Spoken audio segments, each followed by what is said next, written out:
तो मैंने तो सर देवराज जी को मैंने रिक्वेस्ट की, आज मैंने जब फोन किया ना उनको, तो मैंने कहा सर ग्रुप नहीं छोड़ना है, ग्रुप में बने रहना है। हाँ नहीं, you have to guide other people, ये तो है। हाँ मैंने कहा आपने बड़े लोग, सर आप करो शुरू सर। हाँ जी, मैं सो म्यूट कर नाउ रहा हूँ, recording is on. I hope my screen is visible to you. SEBI issue of capital and disclosure requirements नजर आ रही थी मेरी स्क्रीन? विजिबल है सर, विजिबल है। Yes sir. Okay, so we started somewhere from here, ठीक है ना, कि भाई केस स्टडी, ये एक बंदा आपके पास आता है, वो कहता है जी मैंने 100 करोड़ कैपिटल मार्केट से उठाने हैं, ठीक है। फिर उसके बाद हमने देखा कि क्या क्या चीजें इसमें आ सकती हैं, public issue, right issue, bonus issue, preferential allotment, issue of ideas, qualified institutional placement and institutional placement programme, फिर issue of specified securities by small and medium enterprises, ठीक है। फिर हमने पब्लिक इशू के बारे में देखा कि भाई आपके पास पास्ट रिकॉर्ड है नहीं है। फिर प्रमोटर देखा, हम इसको अगर उल्टा पढ़े तो ज्यादा समझ में आता है। कई बार क्या होता है कि ना हम जो है अगर किसी चीज को उल्टा पढ़ते हैं तो सभी पार्टिसिपेंट्स को मैं म्यूट कर देता हूं ताकि कोई डिस्टरबेंस नहीं हो।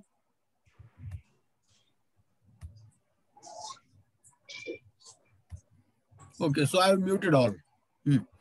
तो इसमें ये है कि किसी भी चीज को अगर हम उल्टा पढ़ते हैं ना तो ज्यादा जल्दी समझ में आता है। तो हमने इसको ऐसे ही बनाया कि भाई प्रमोटर से निकलना कैसे है। एक आदमी प्रमोटर नहीं बनना चाहता तो उसको क्या क्या चीजें ध्यान में रखनी है। इसका उल्टा ये है कि अगर वो चीजें ये ध्यान में नहीं रखेगा तो प्रमोटर बन जाएगा। इस डेफिनेशन को पढ़ना बहुत जरूरी है प्रमोटर की, क्योंकि ICDR रेगुलेशंस में ही प्रमोटर के बारे में बताया गया। बाकी रेगुलेशंस में ये कहा गया कि भाई ICDR से पढ़ लो आप, ठीक है जी। तो मैंने कुछ लोगों को कोहोस्ट बनाया हुआ है, जय गुप्ता जी वगैरह को, तो आप ऐड कर सकते हैं उन लोगों को, ठीक है जी, क्योंकि मेरा ध्यान फिर इसमें रहेगा। मैं सोनी जी आपको भी कोहोस्ट बना देता हूँ, तो उससे वो कर दिया था है मैक्सो। अरे पवन चड्डा जी बीच में मत बोलो, सॉरी सर।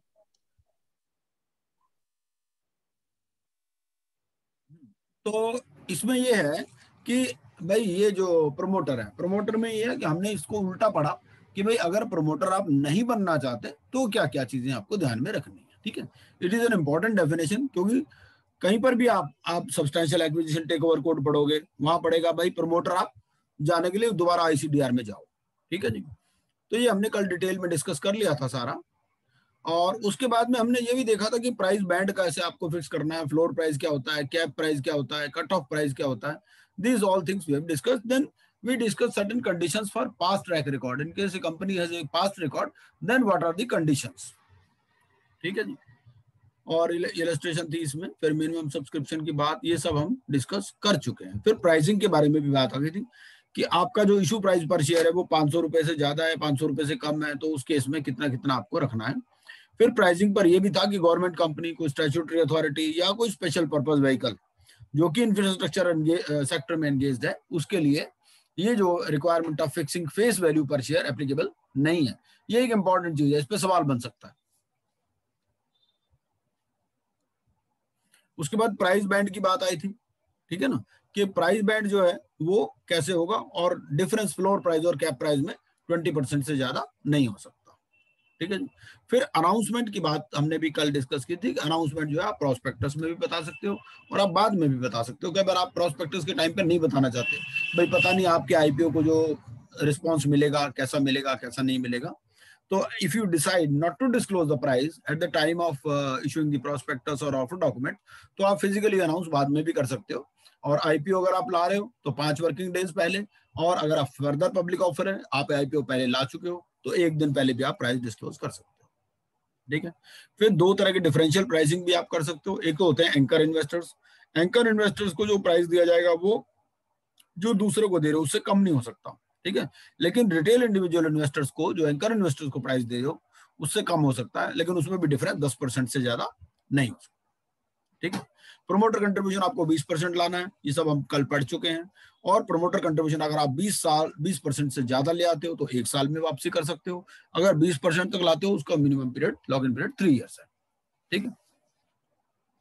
और अगर आपने IPO लाने से पहले कोई कम प्राइस पर इशू कर दिया, अभी आप 10 रुपए पे इशू ला रहे हो, पहले आपने 8 रुपए पर शेयर इशू कर रखे हैं आईपीओ लाने से पहले, तो आपको 2 रुपए इसमें भी लाने पड़ेंगे। ठीक है, ये फिर हमने केस स्टडी देखी थी, इसमें ये कोई खास बात नहीं है। फिर उसके बाद में ये कि पोस्ट इशू जो प्रमोटर होल्डिंग है, it can be less then 20% also, अगर आप अल्टरनेटिव इन्वेस्टमेंट फंड के थ्रू 10% तक ले आते हो तो। ठीक है ना, अदरवाइज मिनिमम रिक्वायरमेंट 20% की है। और फिर ये कि कुछ सिक्योरिटीज ऐसी हैं जो कि मिनिमम प्रमोटर कंट्रीब्यूशन में इंक्लूड नहीं होती, जैसे if you have issued shares for consideration other than cash.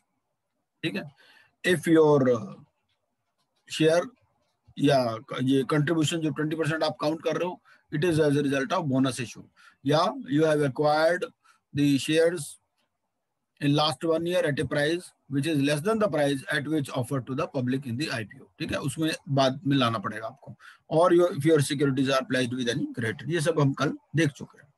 ठीक है, फिर राइट्स इशू में कुछ कंडीशंस हैं कि भाई अगर आपका कोई डेट इंस्ट्रूमेंट्स का कन्वर्जन पेंडिंग है तो आप राइट इशू नहीं ला सकते। ठीक है ना, या तो आप उनको भी वो इशू दो, आपके पास रिडीमेबल कन्वर्टिबल डिवेंचर पड़े हैं। ठीक है ना, तो या तो आप उनको भी ऑप्शन दो कि भाई आप जो इस आईपीओ में आ सकते हो, अदरवाइज आप राइट इशू नहीं ला सकते।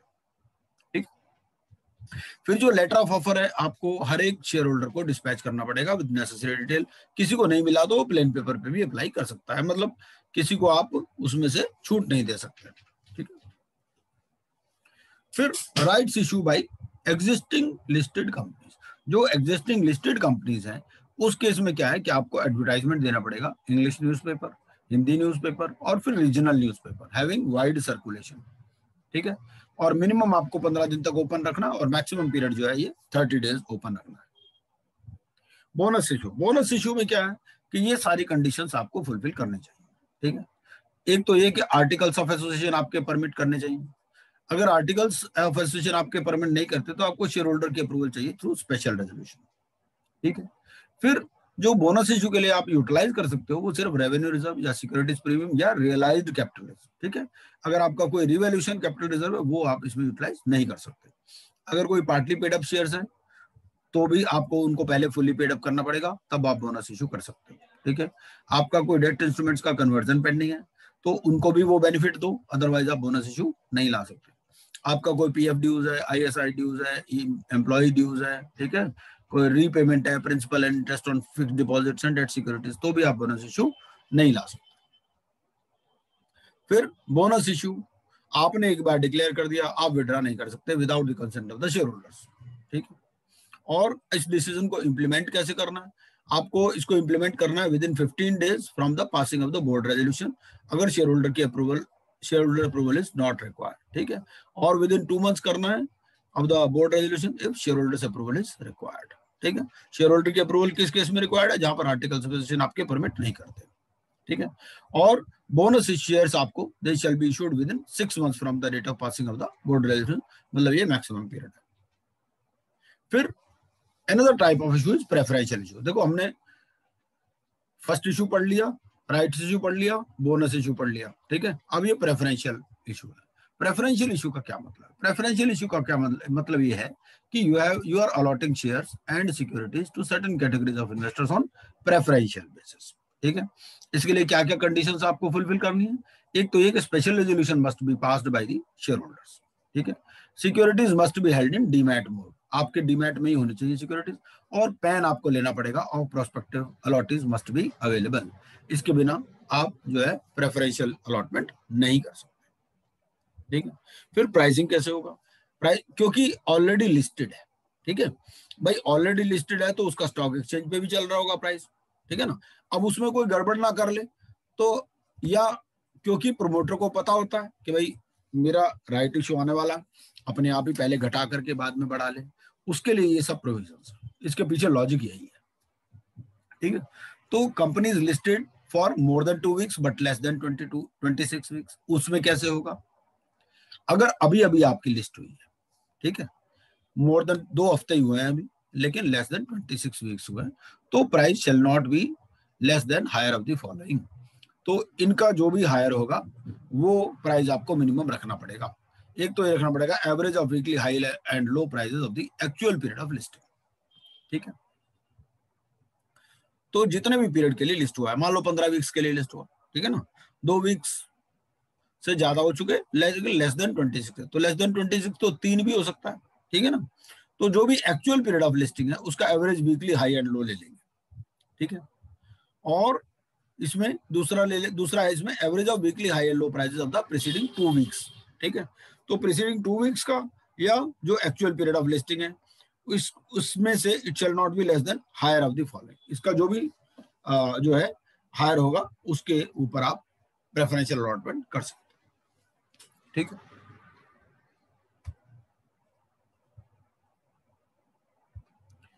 अच्छा,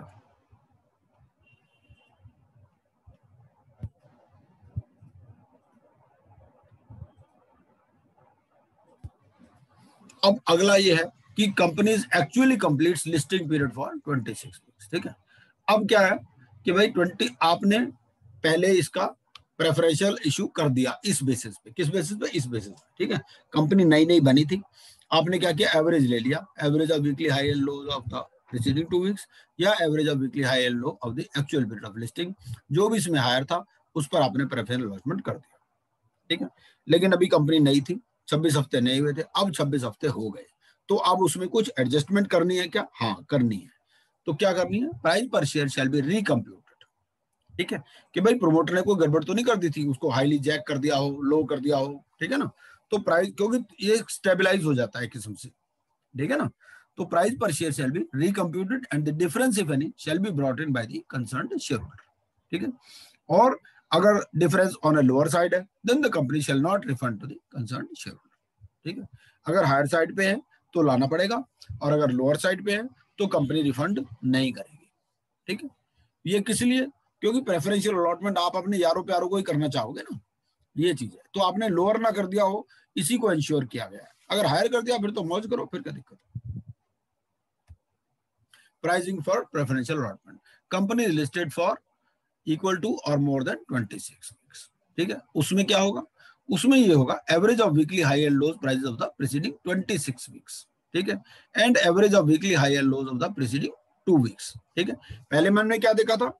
एक्चुअल और प्रीसीडिंग 2 वीक्स। यहाँ पर प्रीसीडिंग 2 वीक्स इधर में आ गया और ये हो गया प्रीसीडिंग 26 वीक्स। देखो पहले वाला देखो क्या था, पहला ये था, ठीक है, एक्चुअल पीरियड ऑफ लिस्टिंग या प्रीसीडिंग 2 वीक्स।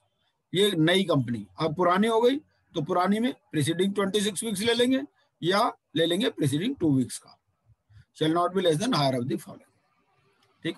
फिर लॉक इन पीरियड भी है प्रेफरेंशियल अलॉटमेंट के लिए। तो if shares are allotted on preferential basis because of corporate debt restructuring framework prescribed by RBI, भाई सीडीआर मैकेनिज्म जैसे इनका चलता था पहले आरबीआई के थ्रू, तो उस केस में क्या है कि 1 year from the date of allotment है लॉक इन पीरियड, ठीक है। ये मैंने पहले ही आपको बता दिया है। इसमें क्या है कि हमें जो रेगुलेशंस पढ़ने हैं वो सिलेबस के हिसाब से पढ़ने हैं। आप ये मत सोचेंगे भाई अभी दूसरे रेगुलेशंस आ गए, ठीक है ना, तो you have to go as per the syllabus. तो आपको सिलेबस से कोई भी चीज चेक करनी है, ना कि आपको करंट स्टेटस के हिसाब से, क्योंकि जो एज ए स्टूडेंट आप पढ़ते हैं तो उनमें तो एक कट ऑफ पीरियड तो देना ही पड़ता है ना उनको, तो वो कट ऑफ पीरियड दे देते हैं। उसके बाद में अगर शेयर्स पार्टली पेड अप है and are allotted to other than promoters, ठीक है, तो उस केस में क्या होगा? 1 year from the date of allotment and shall expire on the date ending on 1 year from the date on which they became fully paid up, ठीक है। क्योंकि अगर शेयर्स पार्टली पेड अप है and they are allotted to other than promoters, ठीक है, तो उस case में ये है कि 1 year from the date of allotment and shall expire on the date ending on 1 year from the date on which they become fully paid up. और अगर शेयर्स अलॉटेड है प्रोमोटर्स को तो उस केस में 3 साल है, 3 years from the date of allotment, ठीक है, प्रेफरेंशियल में।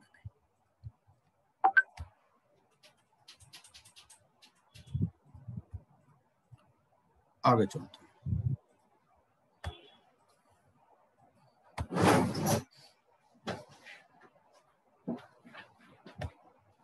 अगला ये है कि issue of Indian depository receipts. आपने इंडियन डिपॉजिटरी रिसीट्स इशू करनी है। इंडियन डिपॉजिटरी रिसीट्स का मतलब क्या है? बाहर की कंपनी आपके यहाँ इन्वेस्ट कर रही है, ठीक है। प्रेस्क्राइब्ड कंडीशंस क्या है?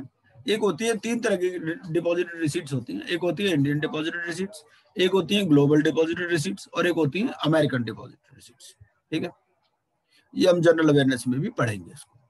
प्रेस्क्राइब्ड कंडीशन क्या है इंडियन डिपॉजिटरी रिसीट्स के लिए? Issue size must be greater than 50 crore, ठीक है। फिर ट्रैक रिकॉर्ड होना चाहिए having divisible profits in at least 3 preceding years out of 5 preceding years. फिर market capitalisation it should be greater than और equal to $100 million in its home country, ठीक है। फिर नेटवर्थ जो है it should be greater than $15 million in its home country and no prohibition in the country to access capital market. तो ये prescribed conditions हैं for issue of Indian depository receipts. फिर इसके अलावा QIP प्रोग्राम है और IPP प्रोग्राम है, qualified institutional placement और इंस्टीट्यूशनल प्लेसमेंट प्रोग्राम। तो क्वालिफाइड इंस्टीट्यूशनल प्लेसमेंट में क्या है कि इशू साइज जो है it should be less than 250 crore, ठीक है। और एटलीस्ट इसमें 2 क्वालिफाइड इंस्टीट्यूशनल बायर्स होने चाहिए। क्वालिफाइड इंस्टीट्यूशनल बायर्स की डेफिनेशन हमने पहले ही पढ़ ली। इसमें बेसिकली म्यूचुअल फंड्स और अपना पेंशन फंड और ये LIC वगैरह ये सब म्यूचुअल फंड ये सब आते हैं इसमें क्वालिफाइड इंस्टीट्यूशनल बायर्स में, या फिर जो स्टेट लेवल फाइनेंशियल इंस्टीट्यूशंस है या सेंट्रल लेवल फाइनेंशियल इंस्टीट्यूशंस है वो हमने डेफिनेशन पहले दी हुई है क्वालिफाइड इंस्टीट्यूशनल बायर्स की, ठीक है।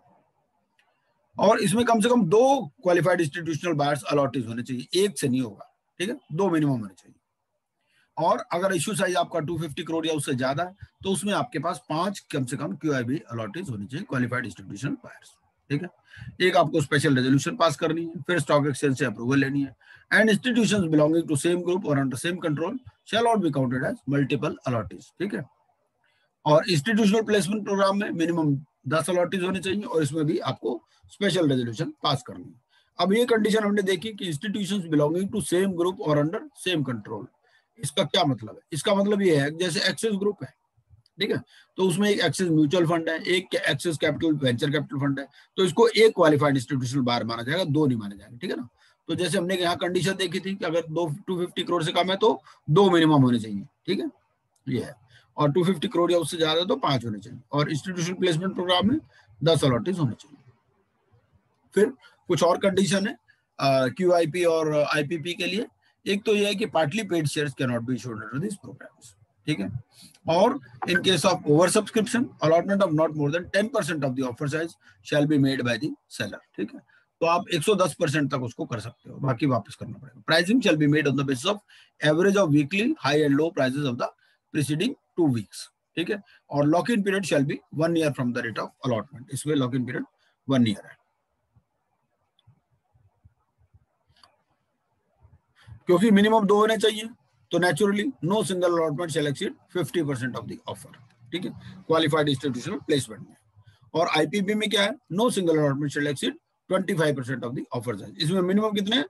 5 थे इसमें, है ना, और उसमें थे 2।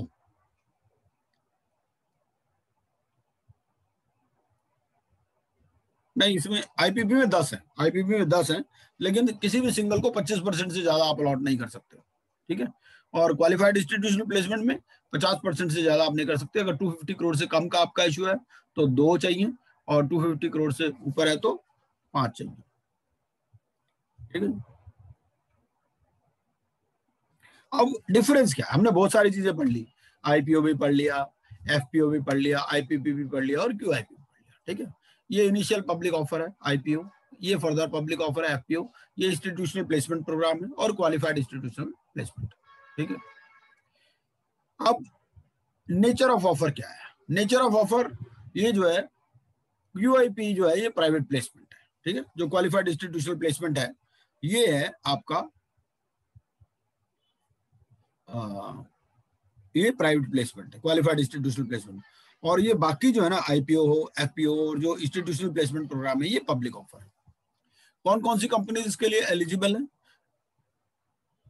IPO FPO कोई भी लिस्टेड कंपनी ला सकती है। इंस्टीट्यूशनल प्लेसमेंट प्रोग्राम में लिस्टेड कंपनीज आ सकती हैं। Currently not in compliance with minimum public holding requirements, ठीक है, वो आ सकती है IPP में, ठीक है। और QIP में कौन सी आएंगी? Listed companies in compliance with minimum public holding requirement, क्योंकि ये प्राइवेट प्लेसमेंट का टाइप का ऑफर है। फिर एलिजिबल इन्वेस्टर्स कौन से हैं? इसमें रिटेल इन्वेस्टर्स भी आ सकते हैं, क्वालिफाइड इंस्टीट्यूशनल बायर्स भी आ सकते हैं और नॉन इंस्टीट्यूशनल भी आ सकते हैं। IPP में सिर्फ क्वालिफाइड इंस्टीट्यूशनल बायर्स आ सकते हैं और QIP में भी ओनली क्वालिफाइड इंस्टीट्यूशनल बायर्स आ सकते हैं। इसकी डेफिनेशन हमने पहले पढ़ ली है, ठीक है। फिर प्राइसिंग रिस्ट्रिक्शन क्या है? प्राइसिंग रिस्ट्रिक्शन ये है कि they will declare price band at least 1 day prior to the opening of the issue. ठीक है, ये हमने पढ़ लिया था कि आईपीओ और एफपीओ के केस में, ठीक है ना, आपको कम से कम 1 डे पहले तो देना ही पड़ेगा। और प्राइसिंग जो है, प्राइसिंग क्यूआईपी के केस में it should be greater than और equal to average of weekly highs and lows prices in the preceding 2 weeks. ठीक है, तो ये कुछ इसमें हमने चार्ट बना रखा, क्या क्या इनमें डिफरेंस है। फिर उसके बाद में कुछ स्मॉल एंड मीडियम एंटरप्राइजेस के लिए भी कुछ इशू ऑफ स्पेसिफाइड सिक्योरिटीज है। इस केस में क्या है कि एप्लीकेबिलिटी फॉर इशूअर, एप्लीकेबिलिटी जो कौन इशू कर सकता है, ये जो है स्मॉल एंड मीडियम एंटरप्राइजेस में कौन सी ये जो स्पेसिफाइड सिक्योरिटीज है कौन इशू कर सकता है? अगर आपका post issue face value of capital जो है if it is less than 10 crore या greater than 10 crore but less than 25 crore. 10 crore से कम है तो उस केस में issuer shall issue its specified securities in accordance with the provisions of this chapter. ठीक है, और इस केस में क्या है, इसमें लिखा है शेल और यहाँ पर लिखा है वर्ड मे। ठीक है, 10 करोड़ से 25 करोड़, तो issuer may also issue its specified securities in accordance with provisions of this chapter. ठीक है, तो 10 करोड़ में ये मैंडेटरी है कि यहीं पर इशू करने हैं, और इसमें जो है 10 करोड़ से 25 करोड़ में ये ऑप्शनल है। कंडीशंस क्या है? कंडीशंस इसमें ये है कि भाई एप्लीकेशन वैल्यू आपकी 1 लाख रुपए पर एप्लीकेशन या उससे ज्यादा होगी। ठीक है, 50 या उससे ज्यादा अलॉटीज होंगे आपके। You have to appoint underwriter या other nominated investors through merchant bankers. ठीक है, इशू जो है 100% अंडर रिटर्न होना चाहिए। फिर मर्चेंट बैंकर जो है उनको कम से कम 15% या उससे ज्यादा अंडरराइट करना पड़ेगा। ठीक है, and if other underwriters fail then merchant banker shall fulfil the underwriting obligation. ठीक है, तो ये कुछ कंडीशंस है इसमें, जो कंडीशंस कंप्लाई करनी पड़ती हैं भाई स्मॉल एंड मीडियम एंटरप्राइजेस अगर इस पर जाना है तो आपको। ठीक है, the other underwriters and the nominated investors shall not subscribe to this issue made in any other manner.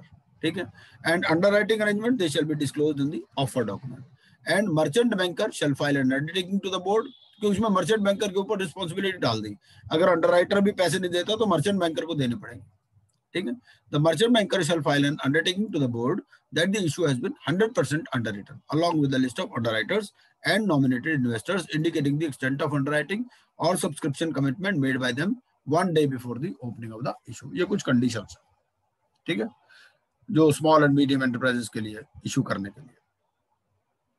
फिर आप यहाँ पर आगे, अब आप मेन बोर्ड पे ट्रांसमिट होना चाहते हैं, मेन बोर्ड पे माइग्रेट करना चाहते हो, तो क्या कंडीशंस है? आपको एक स्पेशल रेजोल्यूशन पास करनी है through postal ballot, and share holders other than promoters shall be counted for above. ठीक है, और votes in favour should be more than और equal to twice the votes which are against this migration to the main board। ठीक है, अब इसमें merchant bankers के बारे में भी थोड़ा सा देख लेते हैं, 2-4 स्लाइड सी इसमें और हैं, उसके बाद में दूसरा टॉपिक शुरू हो जाएगा। तो मर्चेंट बैंकर्स में यह है कि जो मेजर मर्चेंट बैंकिंग है which the bank offers to its clients are, एक तो इशू ऑफ मैनेजमेंट है। ठीक है ना, जो आपको इशू है उसको मैनेज करना, issue management, management of public issues, IPO, FPO, right issue. ठीक है, फिर एस्क्रो कलेक्टिंग बैंक आपको रखना है। ठीक है ना, उसी में पैसे रखने, वहीं से वापसी होगी अगर अंडर सब्सक्राइब होगा तो। फिर payment of dividend warrants, interest warrants, refund orders, debenture trustee आपको अपॉइंट करने हैं। ठीक है ना, और फिर अंडरराइटिंग। तो ये मर्चेंट बैंकर्स की मेन एक्टिविटीज है। फिर listing by SME on institutional trading platform without IPO, इसकी क्या क्या कंडीशंस है, ये लास्ट इसमें है आईसीडीआर में, इसको और देख लेते हैं। तो इंस्टीट्यूशनल ट्रेडिंग जो ट्रेडिंग प्लेटफॉर्म है, it is a new window stock exchange where e commerce, data analytics, biotechnology and other startups can list and trade on their shares. इसमें 2 तरह के हैं, एक तो पब्लिक इशू मोड है और एक है नॉन पब्लिक इशू मोड। जो नॉन पब्लिक इशू मोड है उसमें only institutional investors can be investors. ठीक है, और जो minimum public share holding provisions जो है वो इसमें एप्लीकेबल नहीं है। ठीक है, और एक पब्लिक इशू मोड है इसमें। तो पब्लिक इशू मोड में क्या है, इंस्टीट्यूशनल इन्वेस्टमेंट 75% होनी चाहिए और नॉन इंस्टीट्यूशनल इन्वेस्टमेंट जो है वो 25% तक हो सकती है। ठीक है, एप्लीकेशन साइज जो है 10 लाख से ज्यादा होना चाहिए और allottees must be more then 200। फिर other conditions for public issue mode, ये जो पब्लिक इशू मोड हमने बताया, तो पब्लिक इशू मोड के लिए और दूसरी क्या क्या कंडीशंस है। ठीक है, एक तो ये है कि under subscription available for institutional investors. ठीक है, इसको आप देख लीजिएगा डिटेल में जरा क्या है।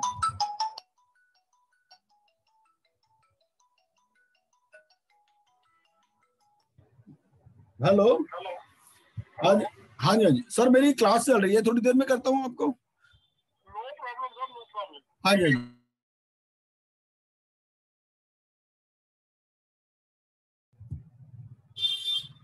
हाँ जी, तो एलिजिबल कंपनीज जो इसमें, एलिजिबल कंपनीज में क्या है, एक तो लिस्टिंग विदाउट पब्लिक इशू है, एक लिस्टिंग विद पब्लिक इशू है। ठीक है, जो लिस्टिंग विद पब्लिक इशू है इसमें एप्लीकेशन साइज है मोर देन 10 lakhs। ठीक है, अलॉटेज मस्ट बी मोर देन 200 और 75% अलॉटमेंट आपको इंस्टीट्यूशनल को करनी है और 25%, ये पुराने का ही हमने इसको और डिटेल में दे दिया, 25% आपको नॉन इंस्टीट्यूशनल इन्वेस्टर्स को देनी है।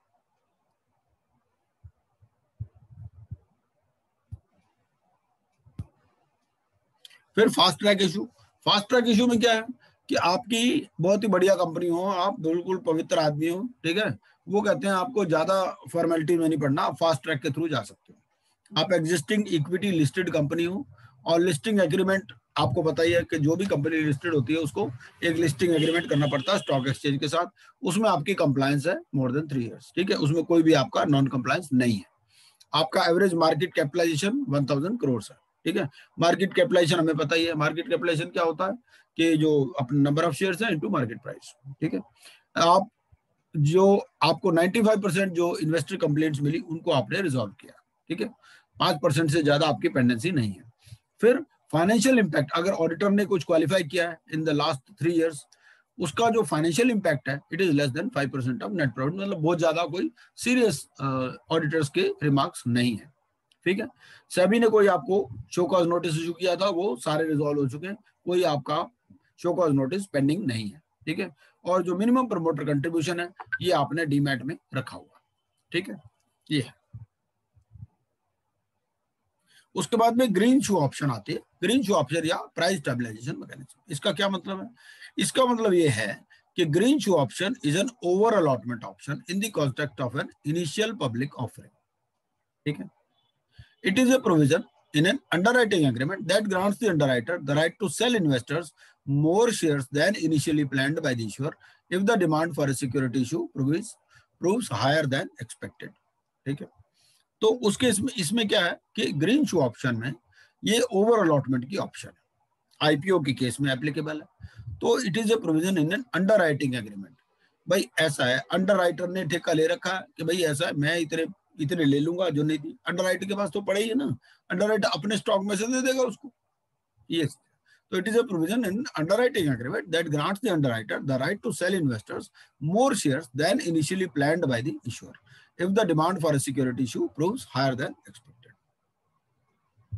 बेसिक्स क्या है, ये जो over allotment options are known as green shoe options because in 1919 green shoe manufacturing company थी, एक कंपनी थी ग्रीन शू मैन्युफैक्चरिंग कंपनी। ठीक है, अब उस कंपनी का नाम है Wolverine World Wide. It was the first to issue this type of option.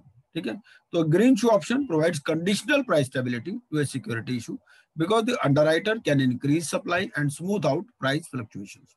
It is the only type of price stabilization measure permitted by the Securities and Exchange Commission. तो green shoe option जो है it is an over allotment option in the context of an IPO. तो इसमें green shoe option में it typically allows underwriters to sell up to 15% more shares than the original issue amount.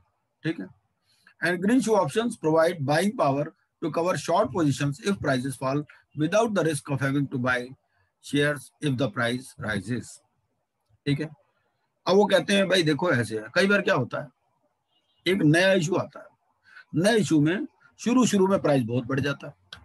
ठीक है, भाई जैसे खुलता है कोई शेयर खुला, उसका प्राइस बहुत बढ़ जाता है, बाद में वो कम हो जाता है। ठीक है, तो उस केस में क्या होता है, इसमें एक ऑप्शन दी जाती है green shoe option. Green shoe options provide buying power to cover short positions if prices fall without the risk of having to buy shares if the price rises। ठीक है, तो अगर एक स्पेसिफाइड टाइम के बाद price rise करता है फिर तो कोई इशू नहीं, लेकिन प्राइस अगर कम हो गया तो उसको धोखा ना हो, उसको ऐसा ना लगे कि यार मैं तो 400 रुपए पे लिया था, इसका प्राइस तो 40 रुपए रह गया। ये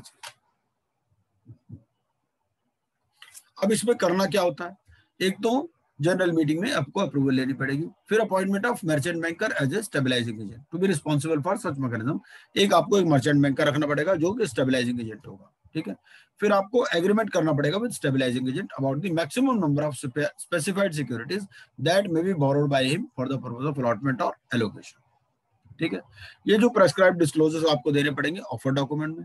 और stabilisation process shall be available for a period of up to 30 days, तो 30 डेज तक ये अवेलेबल रहेगा। And stabilising agent to submit a daily report to stock exchange during the stabilisation period and a final report to SEBI in the prescribed format. मतलब ये कि कई बार हो ना शेयरों में गड़बड़ी होती है, तो एकदम से ऐसा नहीं हो कि किसी शेयर का रायता फैल जाए, तो स्टेबलाइजिंग मैकेनिज्म इसमें लाते हैं कि भाई ठीक है घबराओ मत, अगर हमने इतने पे इशू लाए हैं तो ऐसा नहीं इससे नीचे नहीं गिरने देंगे, नीचे गिरेगा तो हम अपने खरीद लेंगे, अब बढ़ गया तो तुम्हारा है ही, फिर कोई दिक्कत नहीं। उसके बाद में सेफ्टी नेट अरेंजमेंट एक सिस्टम है। सेफ्टी नेट अरेंजमेंट में क्या है कि safety net arrangement means an arrangement provided by the issuer under which a person offers to purchase specified securities from the original resident retail individual allottees at the issue price, ठीक है। तो इसमें क्या होता है, इसमें ये होता है कि भाई ऐसा है मैं इतनी सिक्योरिटीज तक जो ओरिजिनल इशू प्राइस था उतने पर खरीद लूंगा, ठीक। जैसे ऊपर से कोई लोग छलांग लगाते हैं तो नीचे नेट लगा देते हैं ना, नेट इसलिए लगा देते हैं कि हड्डियां ना टूटे, ठीक है। तो ये वैसा ही कुछ चीज है। इसमें क्या है, ये अरेंजमेंट कर लिया provided by the issuer under which a person offers to purchase specified securities from the original resident retail individual allottees at the issue price। भाई ऐसा है तुमने जितना पैसा लगाया था उतने घबराओ मत, उससे कम नहीं होने दूंगा, उस पर मैं खरीद लूंगा अगर उससे कम होगा तो, ठीक है। तो इसमें क्या है, a maximum of 1000 securities per original resident retail individual investor in an IPO is to be covered under the arrangement, ठीक है। भाई ऐसा कोई जुआ खेलने के लिए तो है नहीं, लेकिन जो रिटेल इन्वेस्टर है बेचारे ने 100 शेयर खरीदे थे, 500 शेयर खरीदे थे, तो उसको गड़बड़ ना हो इसलिए ये किया गया। This buyback will be at the issue price and is to be exercised within period of 6 months from the rate of dispatch of security. तो ये 6 महीने का पीरियड है। इसमें ग्रीन शू में क्या है, 1 महीने का पीरियड है। फिर उसके अलावा वारंट्स इशू भी आता है। तो वारंट्स जो है it is a derivative security that gives the holder the right to purchase securities usually equity from the issuer, ठीक है, at a specific price and within a certain time frame. तो warrants में be issued along with public issue और rights issue of specified securities subject to the following. The tenure of such warrant shall not exceed 18 months from their date of allotment in the public rights issue. तो ये एक किस्म से एक derivative security है that gives the holder the right to purchase securities, ठीक है, at a specific price and within a certain time frame. एक स्पेसिफाइड सिक्योरिटी के साथ एक से ज्यादा वारंट नहीं हो सकता। और प्राइस या जो कन्वर्जन फार्मूला है it shall B determined upfront, पहले से डिसाइड हो जाएगा कि भाई कन्वर्ट कैसे होगा। And at least 25% of the consideration amount shell also be received upfront. तो जब आप वारंट इशू कर रहे हो तो 25% आपको अपफ्रंट उससे लेना पड़ेगा। And in case the warrant holder does not exercise the option to take equity shares against any of the warrants, the consideration paid in respect of such warrant shall be forfeited by the issuer, ठीक है। तो जो 25% लिया वो forfeit हो जाएगा। ये थे हमारे सेबी के आईसीडीआर ऑब्लिगेशंस, ठीक है। इसमें एक अमेंडमेंट आई थी, इस अमेंडमेंट को भी पढ़ लेते हैं। क्या है अमेंडमेंट में? ये है कि भाई आपने एक वायदा करके पैसा लिया लोगों से कि भाई हम ये प्रोजेक्ट लगाएंगे, अब आप कुछ काम करने लगे और ही वो कहेगा भाई अब मेरे पैसे वापस कर दो।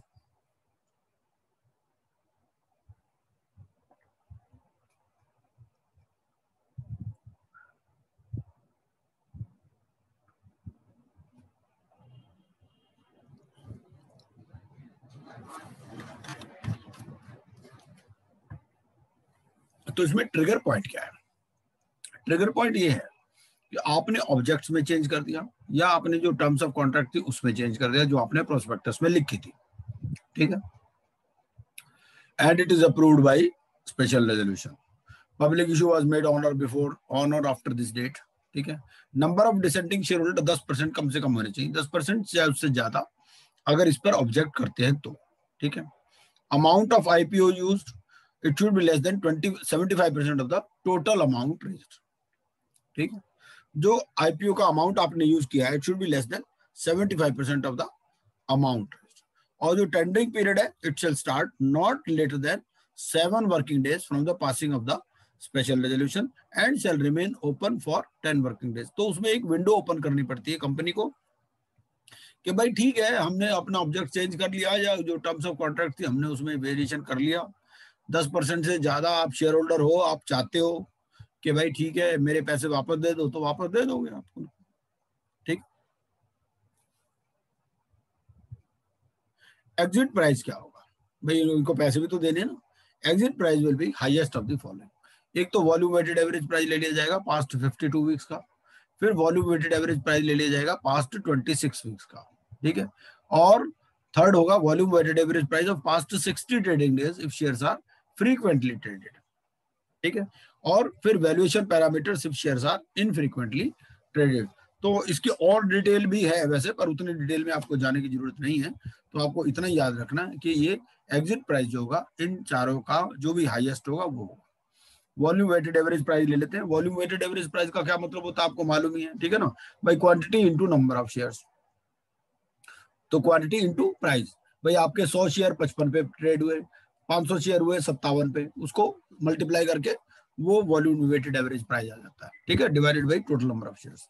तो volume weighted average price past 52 weeks का, volume weighted average price past 26 weeks का, volume weighted average price of past 60 trading days अगर फ्रीक्वेंटली ट्रेडेड है, और फिर वैल्यूएशन पैरामीटर्स लगाए जाते हैं अगर इनफ्रीक्वेंटली ट्रेडेड है, ठीक है। इतना सही है इसमें। तो इसमें एग्जिट रूट की भी ऑप्शन है। उसके बाद हम पढ़ते हैं इसमें आप क्या है, प्रोहिबिशन ऑफ इनसाइडर ट्रेडिंग, ठीक है। Securities and exchange board of India, ये SEBI, prohibition of insider trading, ये इसमें हमारी कवरेज है कि क्या क्या हमें पढ़ना है इसमें।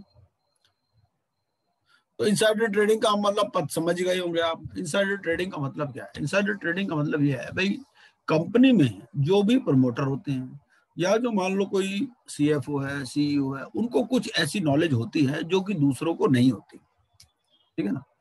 तो अब ऐसी नॉलेज का फायदा ना उठा पाए, ठीक है। पहली बात तो ये है कि जितने भी सेबी रेगुलेशन है सारे लिस्टेड कंपनीज पर ही लगते हैं, जो लिस्टेड ही नहीं है उसमें क्या मतलब, ठीक है ना। तो लिस्टेड कंपनीज में दो तरह के लोग हो गए, एक तो हो गए बाहर वाले जिन्होंने शेयर खरीद रखे, एक हो गए अंदर वाले, ठीक है, जो प्रमोटर है, डायरेक्टर है, केएमपी है, सीईओ है, सीएफओ है, उनको कुछ ऐसी इन्फॉर्मेशन पता हो सकती है जो दूसरों को पता ना हो, ठीक है ना। तो ये प्रोहिबिशन ऑफ इनसाइडर ट्रेडिंग ऐसी ही कुछ बात करता है, ठीक है।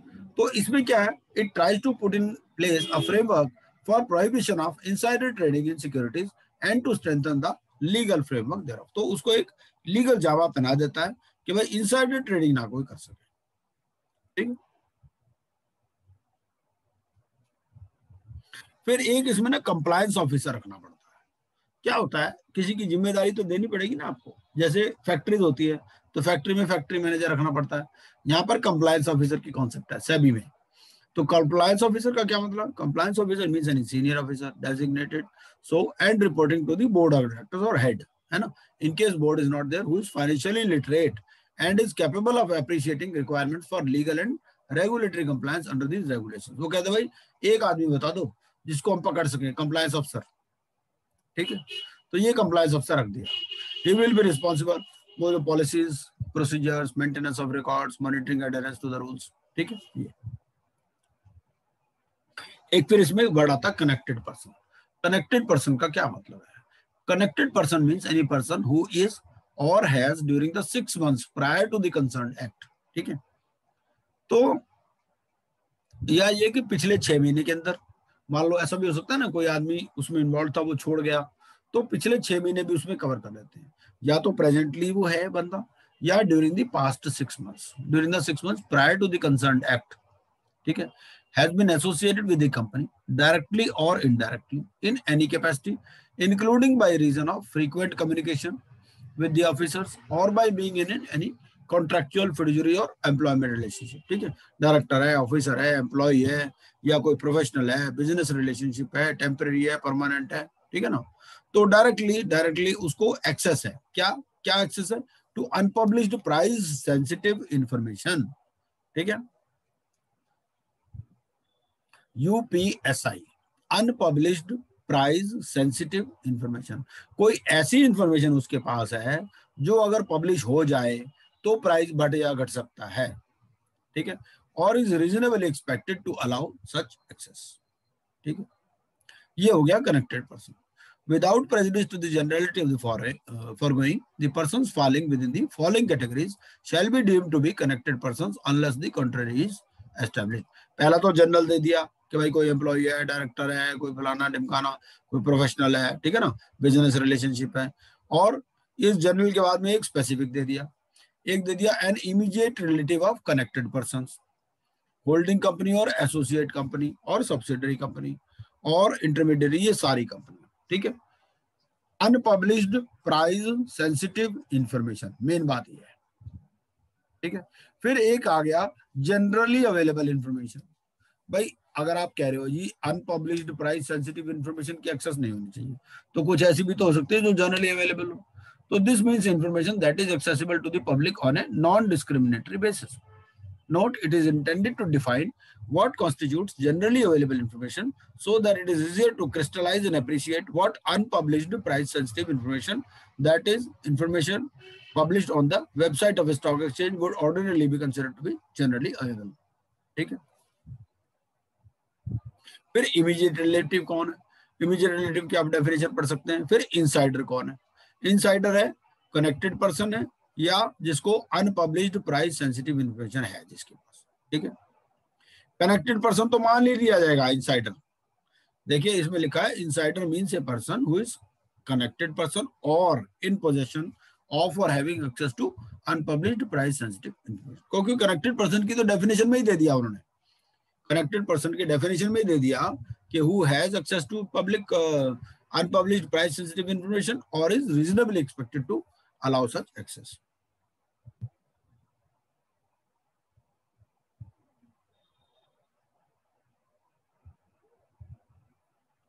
तो अब इन्होंने दोनों चीजें डिफाइन कर दी, अनपब्लिश्ड प्राइस सेंसिटिव इंफॉर्मेशन और generally available information.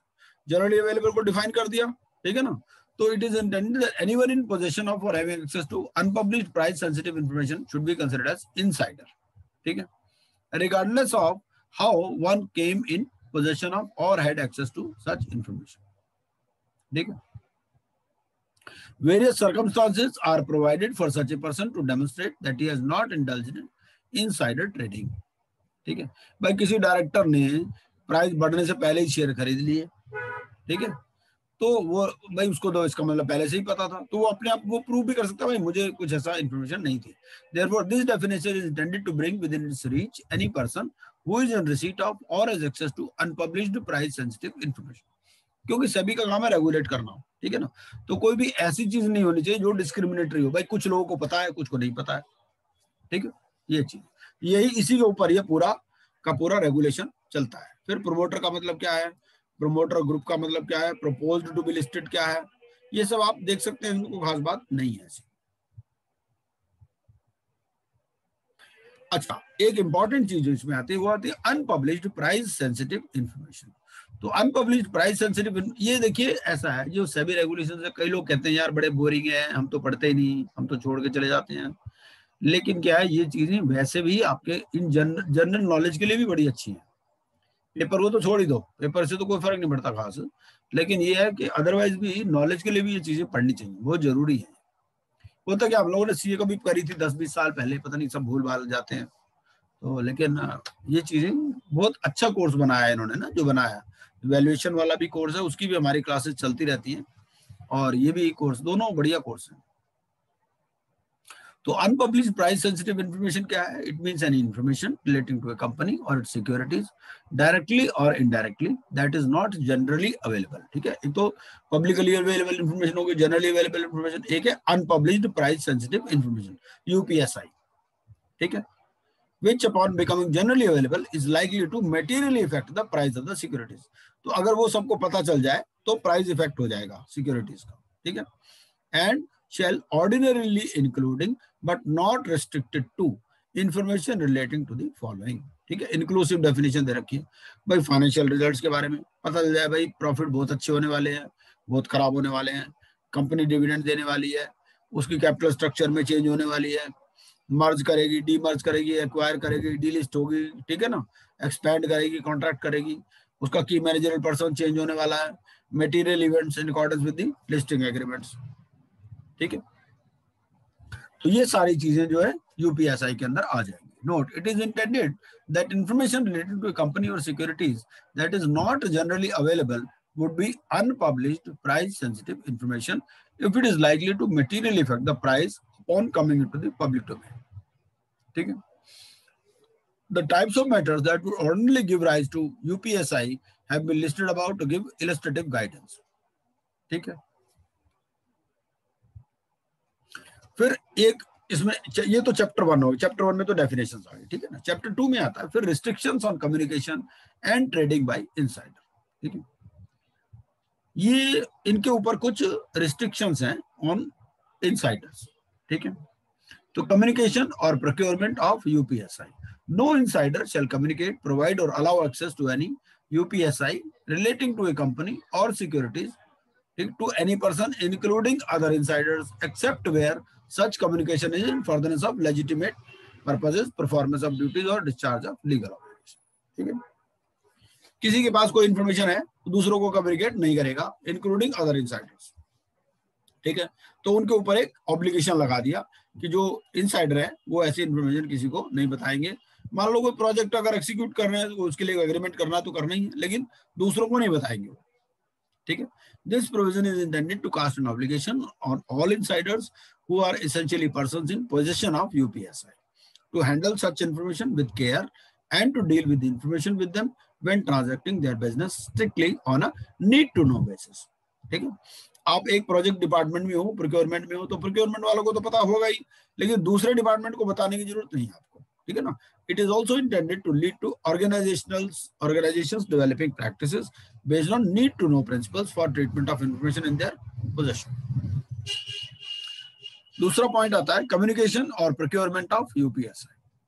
No person shall procure from or cause the communication by any insider of UPSI relating to a company or securities except in furtherance of legitimate purposes, ठीक है। दूसरा क्या है आपके ऊपर, पहला तो है कि नो इनसाइडर शैल कम्युनिकेट, दूसरा क्या आ गया, no person shall procure from or cause the communication by any insider, ठीक है। तो this provision is intended to impose a prohibition on unlawfully procuring possession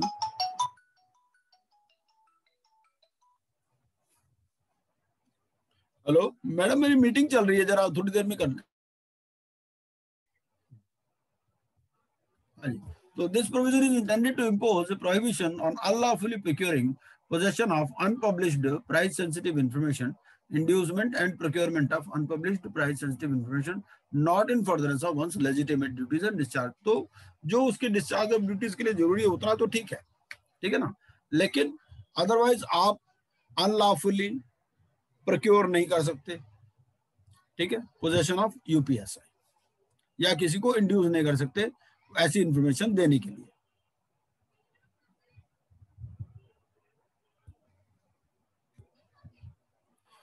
फिर आता है जी कम्युनिकेशन और procurement of UPSI. Board of directors of a listed company shall make a policy for determination of legitimate purposes, ठीक है। वो एक policy बनाएंगे as a part of code of fair disclosures and conduct formula under regulation 8, ठीक है। तो legitimate purpose क्या होगा, it shall include sharing of UPSI in the ordinary course of business by an insider with partners, collaborators, lenders, customers, ठीक है।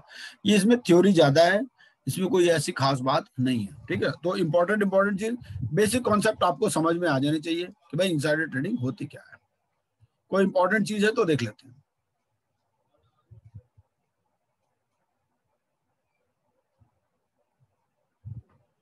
इसमें यही है भैया कि आप किसी से भी एक्स्ट्रा बात नहीं करोगे, जितनी जरूरत है उतनी। 5वां पॉइंट देखते हैं। The board of directors or heads of the organization of every person required to handle UPSI shall ensure that a structured digital database is maintained, ठीक है। आप एक स्ट्रक्चर्ड डिजिटल डेटाबेस मेंटेन करोगे। चौथा पॉइंट ये है कि आपको जो एग्रीमेंट्स एक्सिक्यूट करने हैं उसमें कॉन्फिडेंशियली उसको एक्सिक्यूट करोगे, ठीक है। आप एक फिफ्थ पॉइंट ये है कि आप स्ट्रक्चरल डिजिटल डेटाबेस मेंटेन करोगे containing the nature of UPSI and the names of such persons who have shared the information and also the names of such persons with whom information is shared under this regulation along with PAN number or any other identifier authorized by law. ठीक है, where PAN number is not available. ठीक है, such a database shall not be outsourced and shall be maintained internally with adequate internal controls and checks. ठीक है, Board of Directors required to handle UPSI shall ensure that the structured digital database is preserved for a period of not less than 8 years. ठीक है, यहाँ पर सवाल आ सकता है कि भाई ये जो स्ट्रक्चर्ड डिजिटल डेटाबेस है कितने पीरियड तक मेंटेन करना है? Not less than 8 years after completion of the relevant transaction. ठीक है, लेकिन अगर कोई इन्वेस्टिगेशन या एनफोर्समेंट हो रहा है तो जब तक वो कंप्लीट नहीं होता तब तक.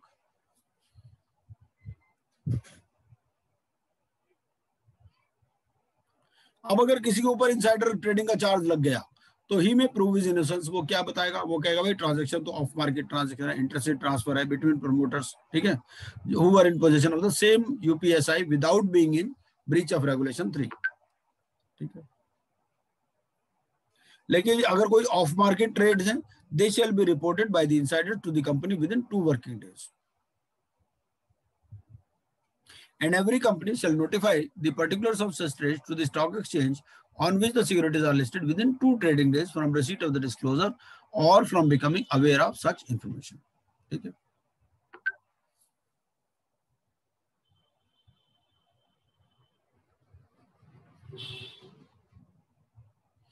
उसके बाद में ट्रेडिंग प्लान्स के बारे में कुछ दिया हुआ कि ट्रेडिंग प्लान में क्या है. एक जो इनसाइडर है he shall be entitled to formulated trading plan and presented to the compliance officer. ठीक है, कंप्लायंस ऑफिसर की डेफिनेशन हमने पहले देख ली कौन है. For approval and public disclosure person to which trades may be carried out on his behalf in accordance with such plan. एक minute.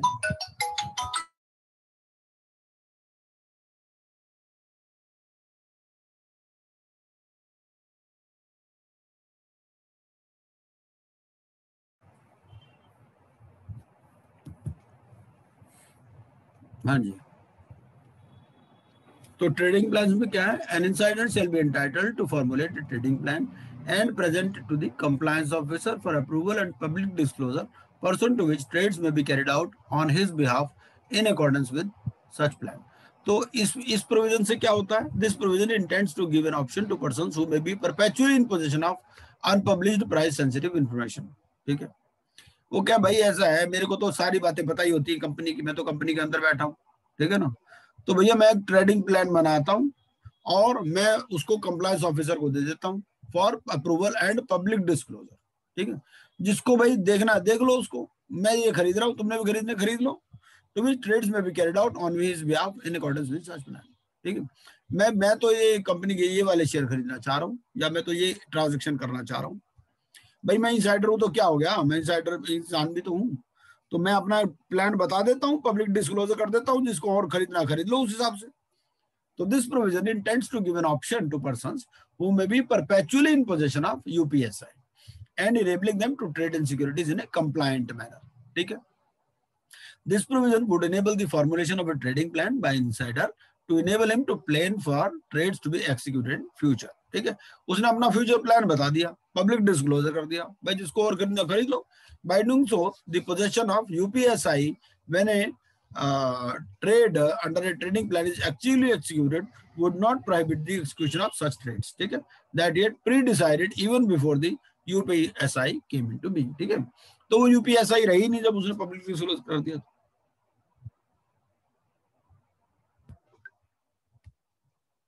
Such trading plan shall not entail commencement of trading on behalf of the insider earlier than 6 months from the public disclosure of the plan. 6 महीने पहले बताना पड़ेगा. ठीक है, note it is intended that to get the benefit of trading plan a cool off period of 6 months is necessary. ठीक है, such a period is considered reasonably long for UPSI that is in possession of the insider when formulating the trading plan to become generally available. ठीक है भाई, 6 महीने तक तो सबको पता चल ही गया होगा. It is also considered to be a reasonable period for a time lag in which new UPSI may come into being without adversely affecting the trading plan formulated earlier. ठीक है? In any case, it should be remembered that this is only a statutory cool-off period and would not grant immunity from action if the insider were to be in possession of the same UPSI both at the time of formulation of the plan and implementation of the same. ठीक है? इससे कोई immunity grant नहीं होती, लेकिन फिर भी उसको एक लीवे तो मिल जाता है ये चीज। तो 6 महीने का कूल ऑफ पीरियड है इसमें। 6 महीने बाद वो ट्रेडिंग अपनी कर सकता है। पहले ट्रेडिंग प्लान बता देगा कंप्लायंस ऑफिसर, उसका पब्लिक डिस्क्लोजर हो जाएगा। ठीक है? एंड फिर और ट्रेडिंग प्लान के बारे में और थोड़ा सा है। Such trading plan shall not entail trading for the period, 8:30 तक चलाते हैं इसको। Such trading plan shall not entail trading for the period between the 20th trading day prior to the last day of any financial period for which results are required to be announced by the issuer of the securities and the second trading day after the disclosure of such financial results. तो financial results से 20 दिन पहले जो last date है of the financial period, ठीक है, तो 31 मार्च से 20 दिन पहले और 2 दिन बाद तक, ठीक है, उसके बीच में ट्रेडिंग नहीं हो सकती। ट्रेडिंग प्लान उस पीरियड का नहीं बनाया जा सकता। ठीक है? Note, since the trading plan is envisaged to be an exception to the general rule prohibiting trading by insiders when in possession of UPSI, it is important that the trading plan does not entail trading for a reasonable period around the declaration of financial results, as that would generate UPSI. ठीक है? Such trading plan shall entail trading for a period of not less than 12 months. ठीक है? इसमें क्या, इसके साथ साथ में नोट दे रखे हैं, it is intended that it would be undesirable to have frequent announcements of trading plans. ठीक है भाई, ये नहीं कि रोज रोज के ट्रेडिंग प्लान दे दो, वो एक ट्रेडिंग प्लान दे दो 12 महीने का। ठीक है? तो it is intended that it would be undesirable to have frequent announcements of trading plans for short periods of time, rendering meaningless of the defence of a reasonably time gap between the decision to trade and the actual trade. ठीक है? Hence it is felt that a reasonable time would be 12 month. तो 12 महीने का trading plan बता दो भैया। ठीक है? And it will not entail overlap of any period for which another trading plan is already in existence. तो एक ट्रेडिंग प्लान खत्म हो जाए उसके बाद में दूसरा। ठीक है? उसमें रहेगा क्या?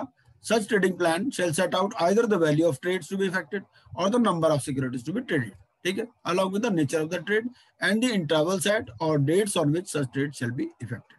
ठीक है? सिंपल सी बात है, मतलब अपनी प्लानिंग पहले बता दो लोगों को भी, भैया मैं ये कर रहा हूं, तुम भी कर लो, तुमने करनी है तो। Such trading plan shall not entail trading in securities for market abuse. ठीक है? कंप्लायंस ऑफिसर को इसने बताया, तो कंप्लायंस ऑफिसर क्या करेगा? He will review the trading plan to assess whether the plan would have any potential for violation of these regulations. ठीक है? क्योंकि कंप्लायंस ऑफिसर भी जिम्मेदार है। ठीक है? And shall be entitled to seek such express undertakings as may be necessary to enable such assessment and to approve and monitor the implementation of the plan. ठीक है? एक बार ट्रेडिंग प्लान अप्रूव हो गया तो इरिवोकेबल होगा और insider को जबरदस्ती वो प्लान इंप्लीमेंट करना पड़ेगा। ठीक है? Without being entitled to either deviate from it or execute any trade in the securities outside the scope of such trading plan. ठीक है?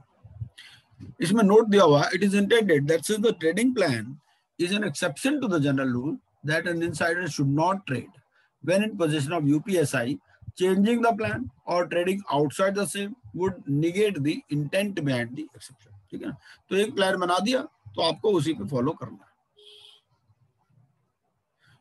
अप्रूवल हो गया ट्रेडिंग प्लान, कंप्लायंस ऑफिसर को भी लगता है कोई दिक्कत नहीं है, स्टॉक एक्सचेंज को नोटिफाई कर देंगे। ठीक है? फिर disclosure of trading by insiders, chapter 3 ये कहता है कि क्या क्या इसमें जनरल प्रोविजन है। एक तो ये है कि every public disclosure under this chapter shall be made in such form as may be prescribed. ठीक है?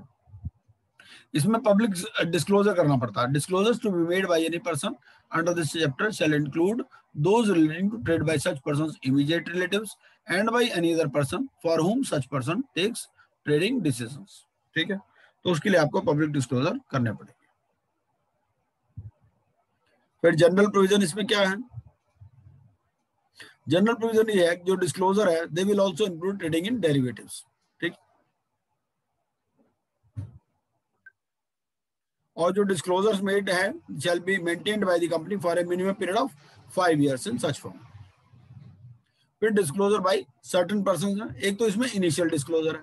तो इनिशियल डिस्क्लोजर में क्या है कि जो भी प्रमोटर है, जो की मैनेजर पर्सन है, डायरेक्टर है, ठीक है ना, जिसकी भी सिक्योरिटीज लिस्टेड है, वो क्या करेगा, he will disclose his holding of securities of the company as on the date of these regulations taking effect to the company within 30 days of these regulations taking effect।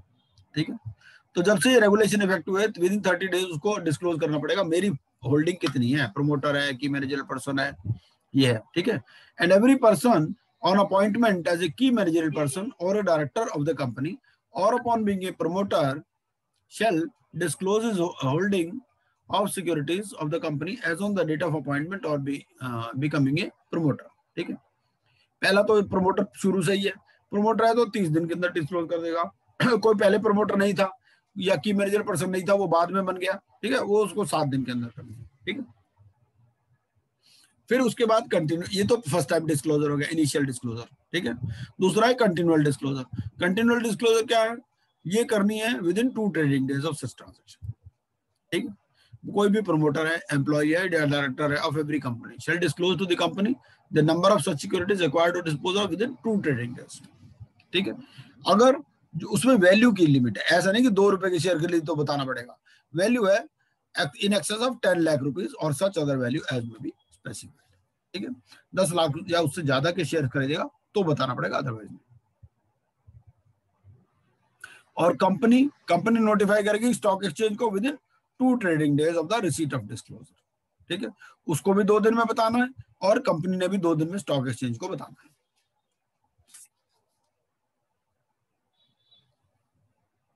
एक minute,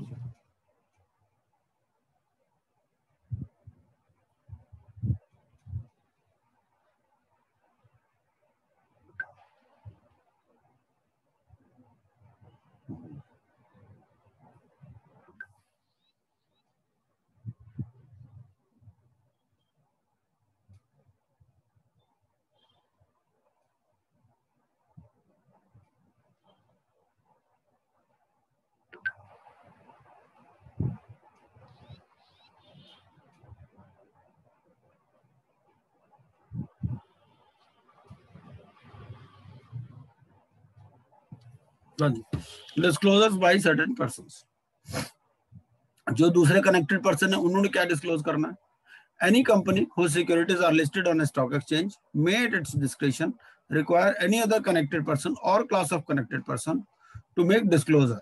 ठीक है, तो जो भी स्पेसिफाइड होगा उस हिसाब से कर देंगे।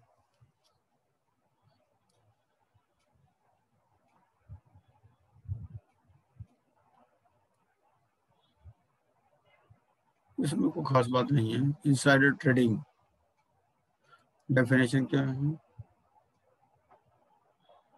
Legal representative.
फिर चैप्टर 4 बात करता है codes of fair disclosure and conduct.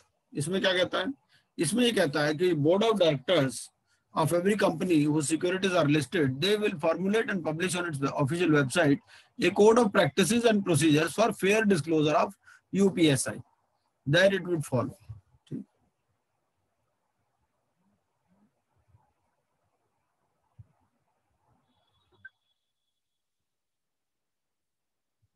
फिर ये इंपॉर्टेंट चीज है, एक ये है इसमें institutional mechanism for prevention of insider trading. जो चीफ एग्जीक्यूटिव ऑफिसर है, मैनेजिंग डायरेक्टर है, या such other analogous person of a listed company, intermediary or fiduciary shall put in place adequate and effective system of internal controls to ensure compliance with the requirements। ठीक है, internal controls में क्या आएगा कि भाई जो भी एम्प्लॉइज हैं जिनके पास भी यूपीएसआई रहती है उनको डेजिग्नेटेड पर्संस बता दो। ठीक है, they are identified as designated persons. All the UPSI shall be identified and its confidentiality shall be maintained as per the requirements of these regulations। ठीक, and adequate restrictions shall be placed on communication or procurement of unpublished price sensitive information। तो कुछ ऐसे internal controls बनाने हैं आपको, ऐसा कोई system बनाना है ताकि आपकी इनसाइडर ट्रेडिंग रुक सके। आप सारे एम्प्लॉयज की लिस्ट बना लो जिनके पास यूपीएसआई रहती है, ठीक है ना, उनसे कॉन्फिडेंशियलिटी एग्रीमेंट साइन करवा लो। फिर पीरियोडिकल प्रोसेस रिव्यू करो कि भाई ठीक है कि नहीं। जो सीईओ है या जो मैनेजिंग डायरेक्टर है विल इंश्योर कि भाई कंप्लायंस हो रहा है कि नहीं हो रहा। फिर ऑडिट कमेटी जो है लिस्टेड कंपनी की, you will review the compliance with provisions. फिर अपनी रिटर्न पॉलिसीज बनाओ, एक विसल ब्लोअर पॉलिसी बनाओ। ठीक है, और अगर कोई इंक्वायरी इनिशिएट हुई है by listed company case of leak of UPSI, ठीक है, या सस्पेक्टेड लीक, तो जो रेलेवेंट इंटरमीडियरी है या जो फिड्यूशियरी है they will cooperate with the listed company. फिर मिसलेनियस है इसमें सैंक्शंस फॉर वायलेशन।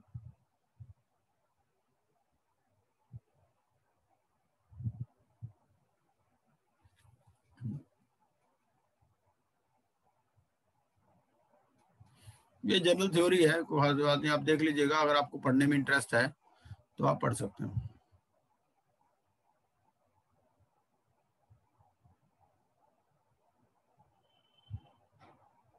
भाई ऐसा टोटल रेगुलेशन तो 1000 पेज से भी ज्यादा है। हमने सारे का प्रिंट आउट निकाला, उसमें काम की चीज निकाल करके दी फिर इसमें से, लेकिन उतना पढ़ने की तो जरूरत नहीं है, एक बेसिक आइडिया आपको होना चाहिए। अब अगला आता है जी substantial acquisition and take over code. इसमें क्या है, ये जो SEBI substantial acquisition of shares and take over regulations है 2011, इसमें एक नया कोड आया। टाइम टू टाइम ये substantial acquisition and take over, मतलब बेसिकली कंपनीज का टेक ओवर होता रहता है, आपको मालूम ही है। ठीक है, एक कंपनी दूसरी कंपनी को टेक ओवर करती रहती है। ये जो हमें पढ़ना है एसएटीसी रेगुलेशन 2011, इसमें क्या हुआ कि एक कमेटी बनी थी under the chairmanship of Shri Achuthan. इन्होंने नए सेट ऑफ रेगुलेशंस बनाए, बाद में और दूसरे भी आ चुके हैं, बट हमें यही वाले पढ़ने। ठीक है, पब्लिक कमेंट्स इनवाइट किए गए जुलाई 19 से 31 अगस्त को, और जो भी इसके प्रपोजल्स थे वो सारे इन्होंने एक्सेप्ट कर लिए 28 जुलाई को, और रेगुलेशन नोटिफाई हो गए थे 23 सितंबर 2011 को। लेकिन इससे पहले ही जो है वो डेथ भी हो चुकी थी इनकी। उसके बाद में एप्लीकेबिलिटी है इसमें, ये दोनों तरह की एक्विजिशंस पर अप्लाई होता है, डायरेक्ट या इनडायरेक्ट एक्विजिशंस पे, लिस्टेड कंपनीज पर अप्लाई होता है, और इफेक्टिव डेट है इसकी 23 अक्टूबर 2011। इसमें कुछ नई और इंपॉर्टेंट डेफिनेशंस है। एक तो है एक्वायरर और दूसरा है टारगेट कंपनी। भाई आप substantial acquisition and take over दो चीजें से समझ गए होंगे।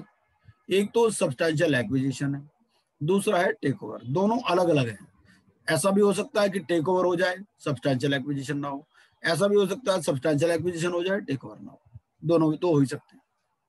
ठीक है, दो पार्टीज होती हैं, एक एक्वायरर और दूसरी टारगेट कंपनी। एक्वायरर कौन? एक्वायर जो एक्वायर करना चाहता है, जो खरीदना चाहता है, और टारगेट कंपनी जिसको टेक ओवर करना है, जिसका सब्सटेंशियल एक्विजिशन करना है। तो एक्वायरर मींस एनी पर्सन। पहली बात तो एक्वायरर जो है वो एक पर्सन है। पर्सन मतलब कोई भी हो सकता है। वो acquire shares, voting rights, control over a target company. तीन तरह से आप कंट्रोल कर सकते हो किसी कंपनी को। उसके शेयर खरीद सकते हो, उसके वोटिंग राइट खरीद सकते हो, या उसका कंट्रोल ले सकते हो। ठीक है, acquirer can be anyone. Natural person भी हो सकता है, कॉर्पोरेट एंटिटी भी हो सकती है, एनी अदर लीगल एंटिटी भी हो सकती है, इवन ए फॉरेन नेशनल भी हो सकता है। ठीक है, तो एक्वायरर में कोई भी हो सकता है, एनी पर्सन। फिर उसके बाद में फ्रीक्वेंटली ट्रेडेड शेयर्स की डेफिनेशन इसमें आती है कि frequently traded shares means shares of a target company in which the traded turnover on any stock exchange during the 12 calendar months preceding the calendar month in which the public announcement is made is at least 10% of the total number of shares of such class of the target company. ठीक है. In case share capital is not identical, then take weighted average. तो frequently traded shares कौन से हैं? Frequently traded shares वो हैं जिसमें the shares of a target company in which the traded turnover on any stock exchange during the 12 calendar months preceding the calendar month in which the public announcement is made at least 10% of the total number of shares. ठीक है.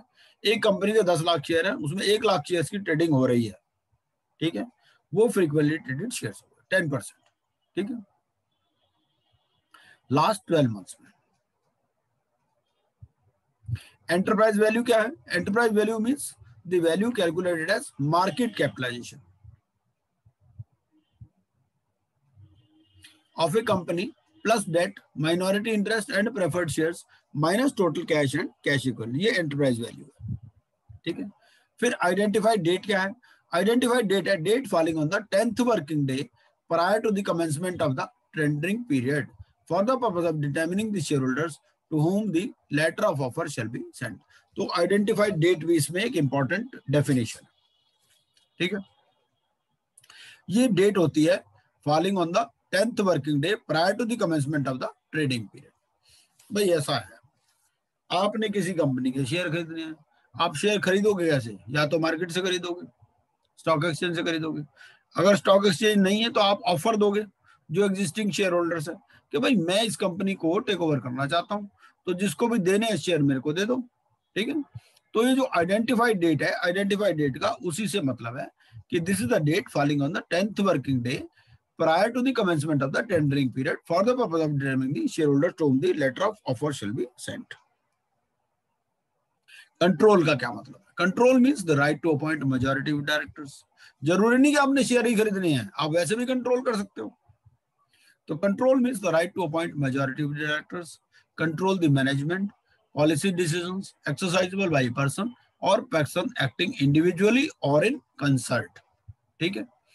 तो दोनों तरह से, individually भी और इन concert भी. फिर इमीडिएट रिलेटिव इसके अंदर आ जाता है. इमीडिएट रिलेटिव कौन है? Spouse of a person and includes parent, brother, sister और चाइल्ड ऑफ सच पर्सन और ऑफ द स्पाउस. ठीक है. आपका ब्रदर है, उसकी स्पाउस. आपका सिस्टर है, उसका स्पाउस. ठीक है. Promoter and promoter group brought in line with SEBI ICDR regulations. अब वही चीज आ गई ना, वो प्रोमोटर कहता है वहां से पढ़ लो, प्रोमोटर और प्रोमोटर ग्रुप जो आपने आईसीडीआर रेगुलेशंस में पढ़ा था. ठीक है. और शेयर्स में deposited receipts with voting rights they are also included. फिर इनिशियल एक्विजिशन है एक तो, और एक फिर ये है कि threshold limit is increase to 25%. आपके पास 25% से कम है तो वो फिर जो है आपका सब्सटैंशियल एक्विजिशन में नहीं आता, क्योंकि कोई भी रेजोल्यूशन कंपनी के केस में स्पेशल रेजोल्यूशन भी 75% तक चाहिए होती है. ठीक है ना. तो 75% में तो सारे काम कंपनी कर सकती है, इसीलिए किसी के पास 20% है भी तो वो क्या कर लेगा. तो थ्रेशोल्ड लिमिट इसमें 25% है. फिर दूसरा, ये तो इनिशियल एक्विजिशन की पहले आप एक्वायर कर रहे हो, पहली बार में आपने 25% का क्रॉस कर दिया, सीधा क्वार्टर सेंचुरी बना दी, हो गए आप एक्वायर. या acquire shares which taken together with shares already held is 25% और मोर. आपके पास 20% है, आपने 5% और खरीद लिए. ठीक है. आप कवर हो गए, इसमें आ गए. To make a public announcement for an open offer. आपको क्या करना है? एक पब्लिक अनाउंसमेंट देनी पड़ेगी ओपन ऑफर के लिए कि भाई मैं इस कंपनी को सब्सटैंशियली एक्वायर करना चाहता हूं, तो जो भी देना चाहता है शेयर मुझे दे दे. फिर वॉल्यूम वेटेड एवरेज प्राइस का क्या मतलब है? Volume weighted average market price का मतलब ये है कि number of equity shares traded on stock exchange into price of each equity share divided by total number of equities. Simple definition है वॉल्यूम वेटेड एवरेज, को खास बात नहीं है. फिर विलफुल डिफॉल्टर कौन है? विलफुल डिफॉल्टर वो है, he is any person who is characterised as a wilful defaulter. Reserve bank उसको विलफुल डिफॉल्टर मानता है जिसके पास पैसे है लेकिन वो देता नहीं. ठीक है. नो एक्वायरर शैल एक्वायर, उसकी लिस्ट है.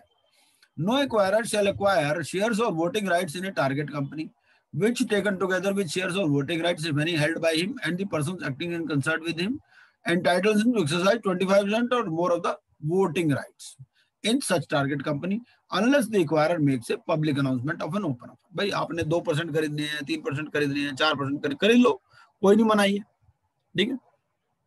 आप 20% खरीद लो, 24% खरीद लो, कोई दिक्कत नहीं। पहली बार आपके पास कुछ नहीं है, जीरो है, ठीक है, आपने 24% खरीद लिया, कोई दिक्कत नहीं। आप 25% या उससे ज्यादा खरीदते हो तो आपको एक पब्लिक अनाउंसमेंट करनी है, भाई देखो ऐसे है, मैं इस कंपनी में इंटरेस्टेड हूँ, ठीक है। जो भी बेचना चाहता ओपन ऑफर देना पड़ेगा आपको for acquiring shares of such target company in accordance with these regulations, क्योंकि सब्सटेंशियली आप एक्वायर कर रहे हैं, ठीक है। Substantial acquisition, no acquirer who has acquired and holds in shares or voting rights in a target company, entitling them to exercise 25% of the voting rights in the target company, but less than the maximum permissible non-public holding, shall acquire within any financial year additional। एक बार 25% का criteria आपने पार कर लिया, अब आपको 5% acquire करने हैं, ठीक है। 5% से ज्यादा तब भी करना, ठीक है। Entitling to exercise 5% or more of the voting rights in such target company, उस केस में भी आपको पब्लिक अनाउंसमेंट करना है। 2 बार पब्लिक अनाउंसमेंट करना है।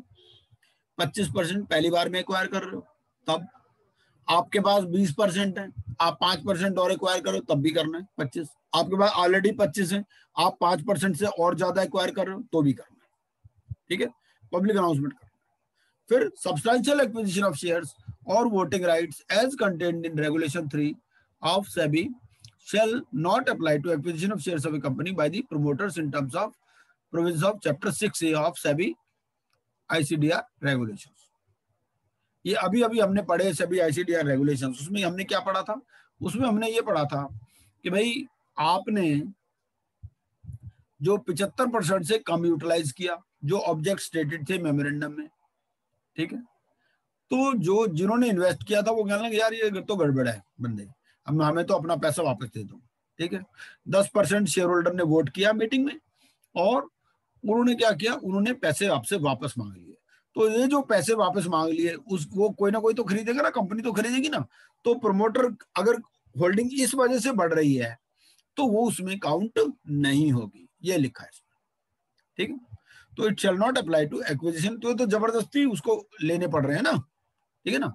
भाई कंपनी ने आपने पब्लिक इशू किया था, पब्लिक इशू में बाद में आपने क्या किया कि 75% भी ऑब्जेक्ट्स के लिए यूटिलाइज नहीं किया, आपने वहां से मर्सिडीज कारें खरीदनी शुरू कर दी, ठीक है ना। जो कंपनी में लिखा था प्रोजेक्ट लगाओगे, आपने हेलीकॉप्टर खरीद लिया, प्राइवेट जेट खरीद लिए, है ना।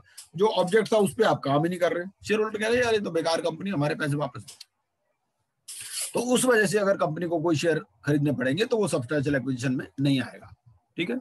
Maximum number of shares which can be held by a promoter in listed companies 75%, ठीक है। फॉर एक्विजिशन और होल्डिंग ऑफ शेयर्स और voting rights in a target company the acquirer have to make a public announcement of an open offer, ठीक है। तो ये जो कुछ थ्रेशोल्ड दिए हुए हैं 25% का और 25% के बाद हर 5% पे। फिर मार्केट कैपिटलाइजेशन आपको देखना पड़ेगा, ठीक है। ये market capitalisation of the target company shall be taken into account on the basis of the volume weighted average। वैसे देखो ऐसा है, मैं तो रिक्वेस्ट करूंगा 5-7 ही इसमें है, ज्यादा नहीं है। देखो 187 स्लाइड टोटल है, 168 पे हम पहुंच गए, तो ये हम पूरा ही कर लेते हैं आज, कोई खास बात है इसमें है नहीं, इंटरेस्टिंग है बड़ा। ये जो मार्केट कैपिटलाइजेशन है of the target company it shall be taken into account on the basis of the volume weighted average market price. Volume weighted average market price मैंने आपको पहले बता दिया, ठीक है ना। Of such shares of the stock exchange for a period of 60 trading days preceding the earlier of the date on which the primary acquisition is contracted and the date on which the intention और the decision to make the primary acquisition is announced in the public domain. तो ये जो market capitalisation आपको क्या देखना है, ये जो परसेंटेज आपकी काउंट हो रही है ना, ये मार्केट कैपिटलाइजेशन के बेस पे काउंट हो रही है, ठीक है। तो आपको क्या करना है, it shall be taken into account on the basis of the volume weighted average market price of such shares on the stock exchange for a period of 60 trading days preceding the date of, ठीक है, earlier the date on which the primary acquisition is contracted and the date on which the intention or the decision to make the primary acquisition is announced in the public domain, ठीक।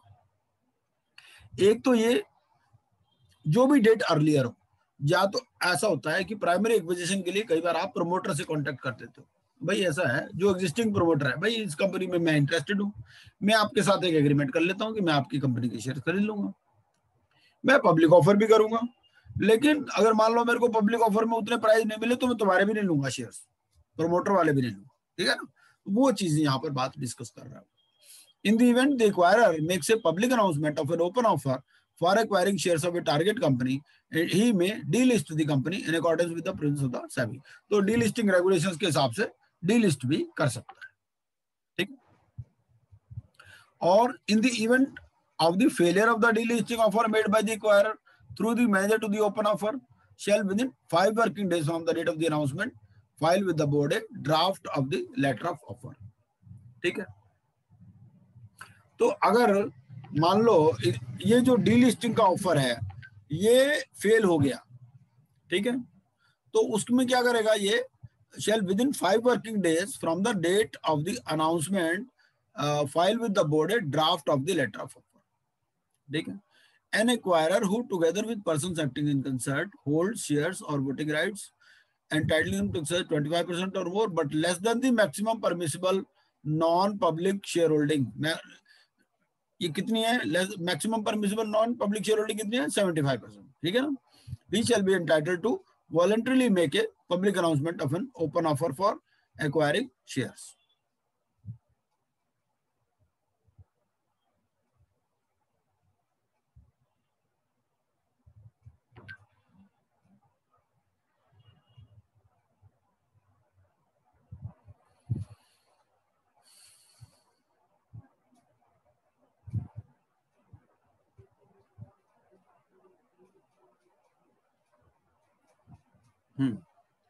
इसका मतलब क्या है, आपके पास 25% पहले से ही है, 25% पहले से ही है, 75% से कम है आपके पास, तो भी आप वॉलंटरी डिस्क्लोजर कर सकते हो ऑफ पब्लिक ऑफर, ठीक है।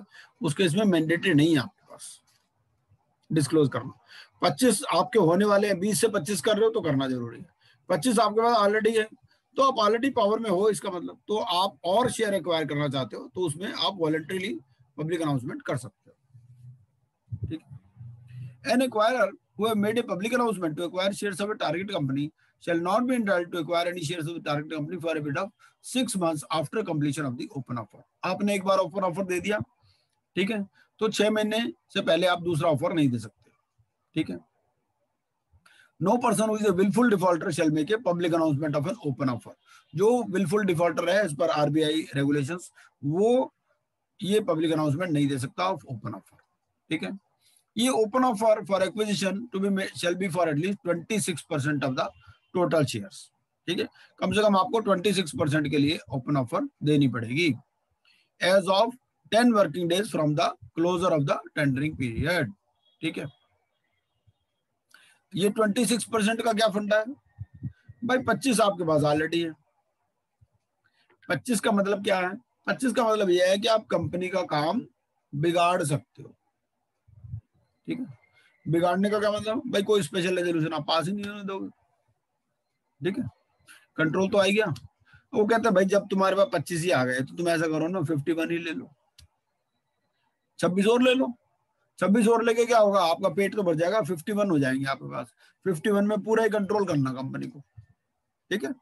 तो आपको 26% का ऑफर देना है as of 10 working days from the closure of the tendering period. ये टेंडरिंग पीरियड क्या है, टेंडरिंग पीरियड ये है कि टेंडरिंग पीरियड में आप शेयर होल्डर्स को चिट्ठी लिखते हो कि भाई मैं इस कंपनी के शेयर्स खरीदना चाहता हूं। भाई सारे लोग तो स्टॉक एक्सचेंज पे शेयर्स बेचते नहीं ना, लेकिन अब आपको ज्यादा शेयर लेने, मान लो स्टॉक एक्सचेंज में उतने अवेलेबल ही ना हो, तो उसके लिए फिर आप शेयर होल्डर्स को कम्युनिकेट करते हो।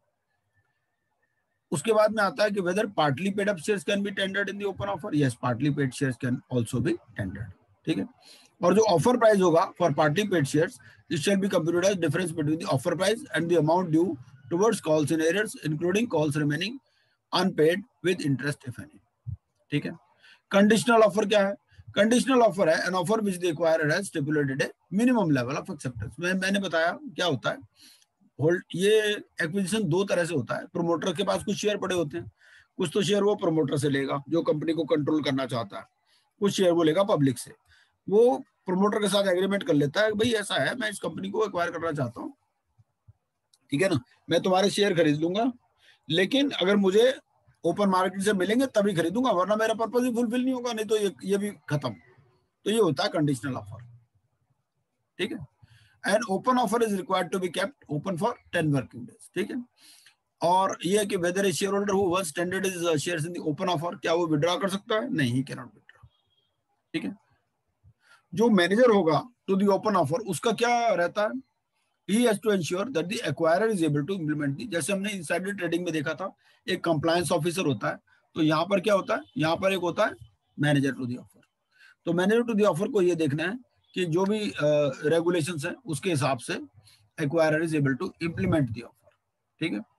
और भाई एक पब्लिक अनाउंसमेंट कर दिया, मैं शेयर खरीदना चाहता हूँ, पैसे भी तो होने चाहिए उसके पास, ठीक है ना। He has to ensure that the acquirer have made firm arrangement for funds through verifiable means to meet the payment obligations under the open offer। ये किसको देखना? मैनेजर टू द ऑफर को देखना। और पर्सन एक्टिंग इन concert, PAC कौन है? जिनका भी शेयर्ड ऑब्जेक्टिव है, ठीक है, कंपनी को खरीदने। अब इसमें ये existing versus proposed creeping acquisition. Creeping acquisition क्या होता है? क्रीपिंग एक्विजिशन ये होता है कि भाई आप 5% तक आप हर साल खरीदते रहे, ठीक है, 25% से आप 75% तक पहुंच गए, ठीक है, you are creeping by 5% every financial year.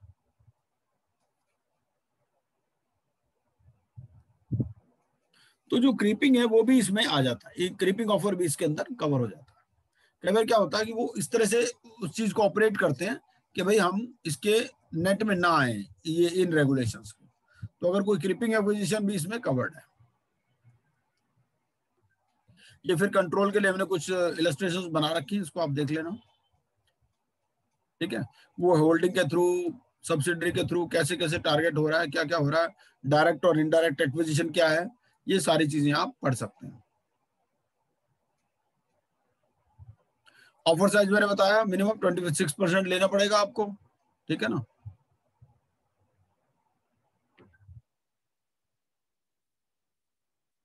और क्लोजिंग प्राइस के बजाय वेटेड मार्केट प्राइस लेना पड़ेगा, ठीक है। फिर ये है कि हाईएस्ट ऑफ द फॉलोइंग लेना पड़ेगा। दो तरह के शेयर्स होते हैं, एक होते हैं फ्रीक्वेंटली ट्रेडेड, एक होते हैं not frequently traded.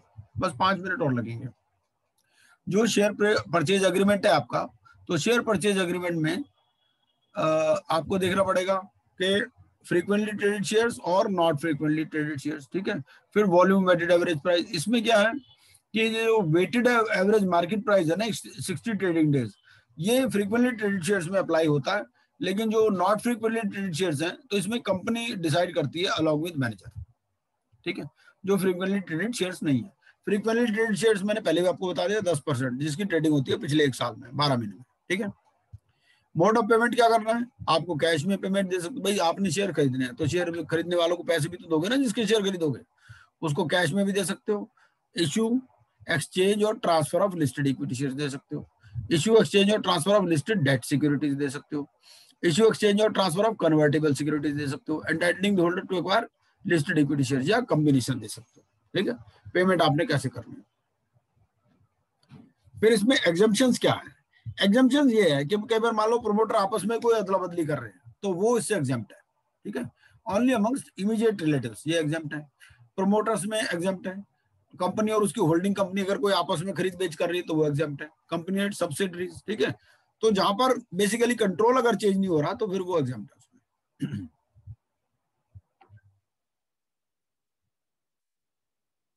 Other conditions कुछ दे रखी हैं कि किन किन केसेस में ये एग्जम्प्ट है, ठीक है।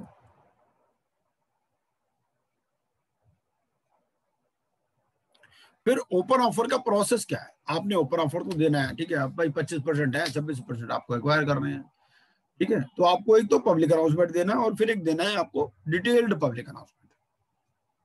देना कब है? On the date of purchase, ठीक है। और जो फिक्स्ड डेट ऑफ कन्वर्जन है वो 2 वर्किंग डेज प्रायर होनी चाहिए उसकी, ठीक है। और अगर कोई फिक्स डेट ऑफ कन्वर्जन नहीं है तो सेम डे पब्लिक अनाउंसमेंट आपको, ठीक है।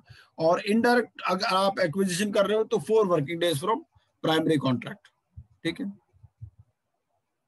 फिर आपको with in 2 working days of public, सबसे पहले तो पब्लिक अनाउंसमेंट कर दी है आपको। पब्लिक अनाउंसमेंट किस किस कंडीशन में कैसे कैसे करनी है वो मैंने आपको बता दिया। इसके बाद में ये है कि with in 2 days of public announcement आपको एक एस्क्रो अकाउंट खोलना है, ठीक है। एस्क्रो अकाउंट में क्या आप पैसे जमा कराओगे वहां, ठीक है, क्योंकि पब्लिक को देने भी तो है ना, ऐसे नहीं पब्लिक अनाउंसमेंट कर दी पैसे ही नहीं आपके पास। फिर दूसरी रिक्वायरमेंट्स क्या है, you have to issue a detailed public statement within 5 working days and file on the same day with SEBI, उसको सेबी के साथ फाइल करना है। लेटर ऑफ ऑफर जो आप शेयर होल्डर्स को दे रहे हो सेबी के साथ फाइल करना है विद इन 5 वर्किंग डेज, ठीक है।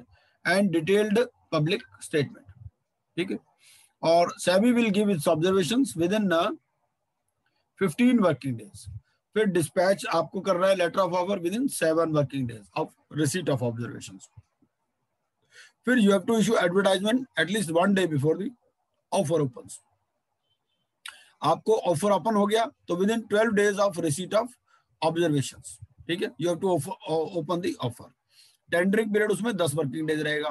फिर रिवीजन ऑफ प्राइस भी आप कर सकते हो, ठीक है। आपने एक ओपन ऑफर दिया, उस पर आपके पास शेयर ही नहीं आए तो आप क्या करोगे, रिवाइज भी कर सकते हो प्राइस को, not later than 3 working days before closure, ठीक है। और शेयर होल्डर ने एक बार ऑफर दे दिया, वो उसको फिर जो है विड्रॉ नहीं कर सकते। और फिर पेमेंट आपको करना पड़ेगा within 10 working days of closure. Escrow account में अगर 500 करोड़ रुपए का है तो 25% अपफ्रंट लाना पड़ेगा, है ना। और अगर जो 500 करोड़ से ज्यादा का है इन्वॉल्वमेंट तो उसमें आपको 10% लाना पड़ेगा। वो कैश की फॉर्म में हो सकता है, बैंक गारंटीज की फॉर्म में हो सकता है, सिक्योरिटीज की फॉर्म में हो सकता है, ठीक है। फिर डिस्क्लोजर आपको क्या क्या देना है ये सब आप देख सकते हो। डिस्क्लोजर जो है आपको 2 तरह के डिस्क्लोजर हैं, एक तो 1 टाइम डिस्क्लोजर है, एक है कंटिन्यूअल डिस्क्लोजर, ठीक है। तो disclosure shall be for the aggregate holding of the promoter and person, ये इंपॉर्टेंट चीज है, बस लास्ट के 2-4 ही। तो disclosure shall be for the aggregate holding of the promoter and person acting in concern, ठीक है। It shall be given for shares and all securities convertible into equity, ठीक है। And to disclose when acquirer acquires 5%, जब भी आप 5% acquire करते हो तो ये तो इवेंट बेस्ड डिस्क्लोजर है, ठीक है। जब भी आप 5% एक्वायर करोगे तो आपको डिस्क्लोजर देना है। और एक बार आपने एक्वायर कर लिया तो आपको you have to disclose every acquisition and sale exceeding 2%। पहला तो 25% पे डिस्क्लोज हो गया। दूसरा, आप 5% जब भी करते हो तब भी देना है, इवेंट बेस्ड, ठीक है। और एक बार आप इस डेट में आ गए तो आपको कोई भी एक्विजिशन या सेल घटेगा या बढ़ेगा 2% से ज्यादा तो भी डिस्क्लोज करना। डिस्क्लोजर आपको 2 वर्किंग डेज में करना, ठीक है। And shares acquired by encumbrance shall be an acquisition, आपने शेयर्स एक्वायर कर लिए बाय एनकम्बरेंस, मॉर्टगेज कर दिए किसी ने तो वो भी एक्विजिशन माना जाएगा, ठीक है।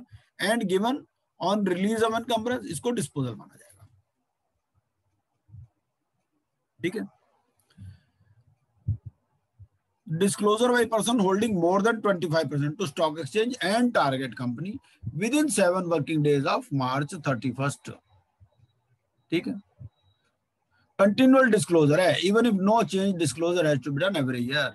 25% आपके पास है, आपको हर साल डिस्क्लोज करना है। किसको डिस्क्लोज करना है, स्टॉक एक्सचेंज को और टारगेट कंपनी को with in 7 working days of 31st मार्च। ये तो कंटिन्यूअल डिस्क्लोजर है, ठीक है। तो ऑल डिस्क्लोजर्स आपने किसको करने, कंपनी को भी करने और स्टॉक एक्सचेंज को भी करने, ठीक है। आपने कोई प्लेज कर लिया तो उसकी डिटेल देनी है within 7 working days, create किया, इन्वोक किया, रिवोक किया, ठीक है। और requirement of company to file information, मतलब अब कंपनी को इंफॉर्मेशन फाइल करने की जरूरत नहीं है, जो भी करनी है वो होल्डर को ही करनी है, एक्वायरर को ही करनी है, ठीक है। फिर कंपनी सेक्रेटरी जो एक्वायरर कंपनी का उसको जो है he has to be aware of the open offer process, उसको पूरा प्रोसेस पता होना चाहिए, ठीक है। He has to release public announcement on the date of acquisition, फिर एक डिटेल्ड पब्लिक स्टेटमेंट देगा DPS within 5 working days, ठीक है। फिर लेटर ऑफ ऑफर जाएगा with SEBI within 5 working days of public notice through merchant banker. And he has to ensure firm arrangement are made for consideration payable, वो मैंने बता दिया, cash, bank guarantee, securities, ठीक है।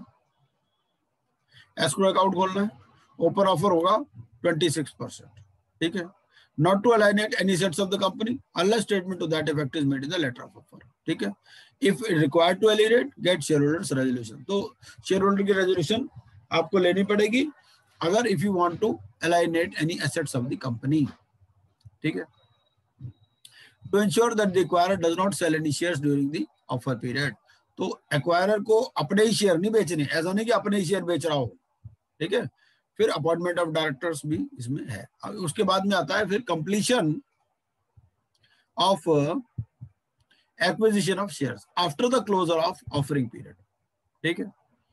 100% एस्क्रो में account में आ गए तो आपको 21 working days after the detailed public statement ये पूरे पैसे आपको दे देने हैं, and to be completed not later than 26 weeks after the closure of the offering period, ठीक है। और अगर कोई प्रेफरेंशियल अलॉटमेंट है तो वो इस पर ICDR होनी है। फिर company secretary of target company, ये तो कंपनी सेक्रेटरी हो गया जो था एक्वायरर कंपनी का। ये एक्वायरर कंपनी की कुछ जिम्मेदारी है, कुछ कंपनी सेक्रेटरी जो टारगेट कंपनी का है, जिसको टारगेट किया जा रहा है, उसकी भी कुछ जिम्मेदारी है। उसकी क्या है? He has to conduct the business in the ordinary course. He has not to issue any fresh shares, not to make any buyback, not to alienate any shares, no fresh borrowings, ठीक है। ये लड़की वाला है, लड़की वाला बेचारा चुपचाप बैठा रहेगा, भाई आओ वर्बाला पहना दो, ठीक है ना। तो टारगेट कंपनी वाले को ज्यादा हरकत नहीं करनी है, ठीक है। फिर ये कंपनी सेक्रेटरी हो गया कॉम्पिटिटिव बिडर का। कई बार क्या होता है, एक और भी आ जाता है, भैया तुम खरीद रहे हो कंपनी को, मैं भी खरीद लेता हूँ, मैं कॉम्पिटिटिव बिड दे देता हूँ, ठीक है ना। तो कॉम्पिटिटिव ऑफर आ गई with in 15 days of public announcement, ये अभी आ सकती है। फिर ओरिजिनल बिडर क्या करेगा, उसके बाद दो ऑप्शन है, या तो वो पीछे सरक जाए या फिर अपना प्राइस और बढ़ा दे। भाई तुम 100 रुपए में ले रहे थे, मैं इसको 150 कर देता हूँ, ये चीज। एस्क्रो अकाउंट जो है उसको इंक्रीज करना पड़ेगा accordingly, and all other provisions will apply as a normal course, ठीक है। फिर विड्रॉल क्या है, विड्रॉल किस केस में हो सकती है, क्योंकि मैंने बताया एक्वायरर कोई भी हो सकता है, नेचुरल पर्सन भी हो सकता है, फॉरेन नेशनल भी हो सकता है, ठीक है। कंपनी नॉन कंपनी कोई भी हो सकता है। अगर कोई नेचुरल पर्सन है वो एक्वायर करना चाहता था, वो मरे, उसकी डेथ हो गई तो ये विड्रॉ हो जाएगा, ठीक है ना। कोई अगर आपको स्टैट्यूटरी अप्रूवल चाहिए थी, वो नहीं मिली तो हो जाएगी। या conditions for open offer not being met, ठीक है ना, तो this is beyond the control of the acquirer and such other conditions as approved by SEBI, तो तभी विड्रॉ हो सकता है, अदरवाइज विड्रॉ नहीं हो सकता। Thank you very much. तो ये हमने जो है काफी सारे रेगुलेशंस देख लिए, और ये PPT मैंने आपको शेयर कर दी थी। मैंने उसमें क्या किया हुआ था, उसमें ना वो भी डाल रखे थे हमने, स्टॉक ऑप्शन स्कीम वाले। स्टॉक ऑप्शन स्कीम वाले शायद आपके कोर्स में नहीं है, वो वैल्यूएशन वाले कोर्स में है, तो इसीलिए मैंने इसको जो है यहाँ से हटा दिया है।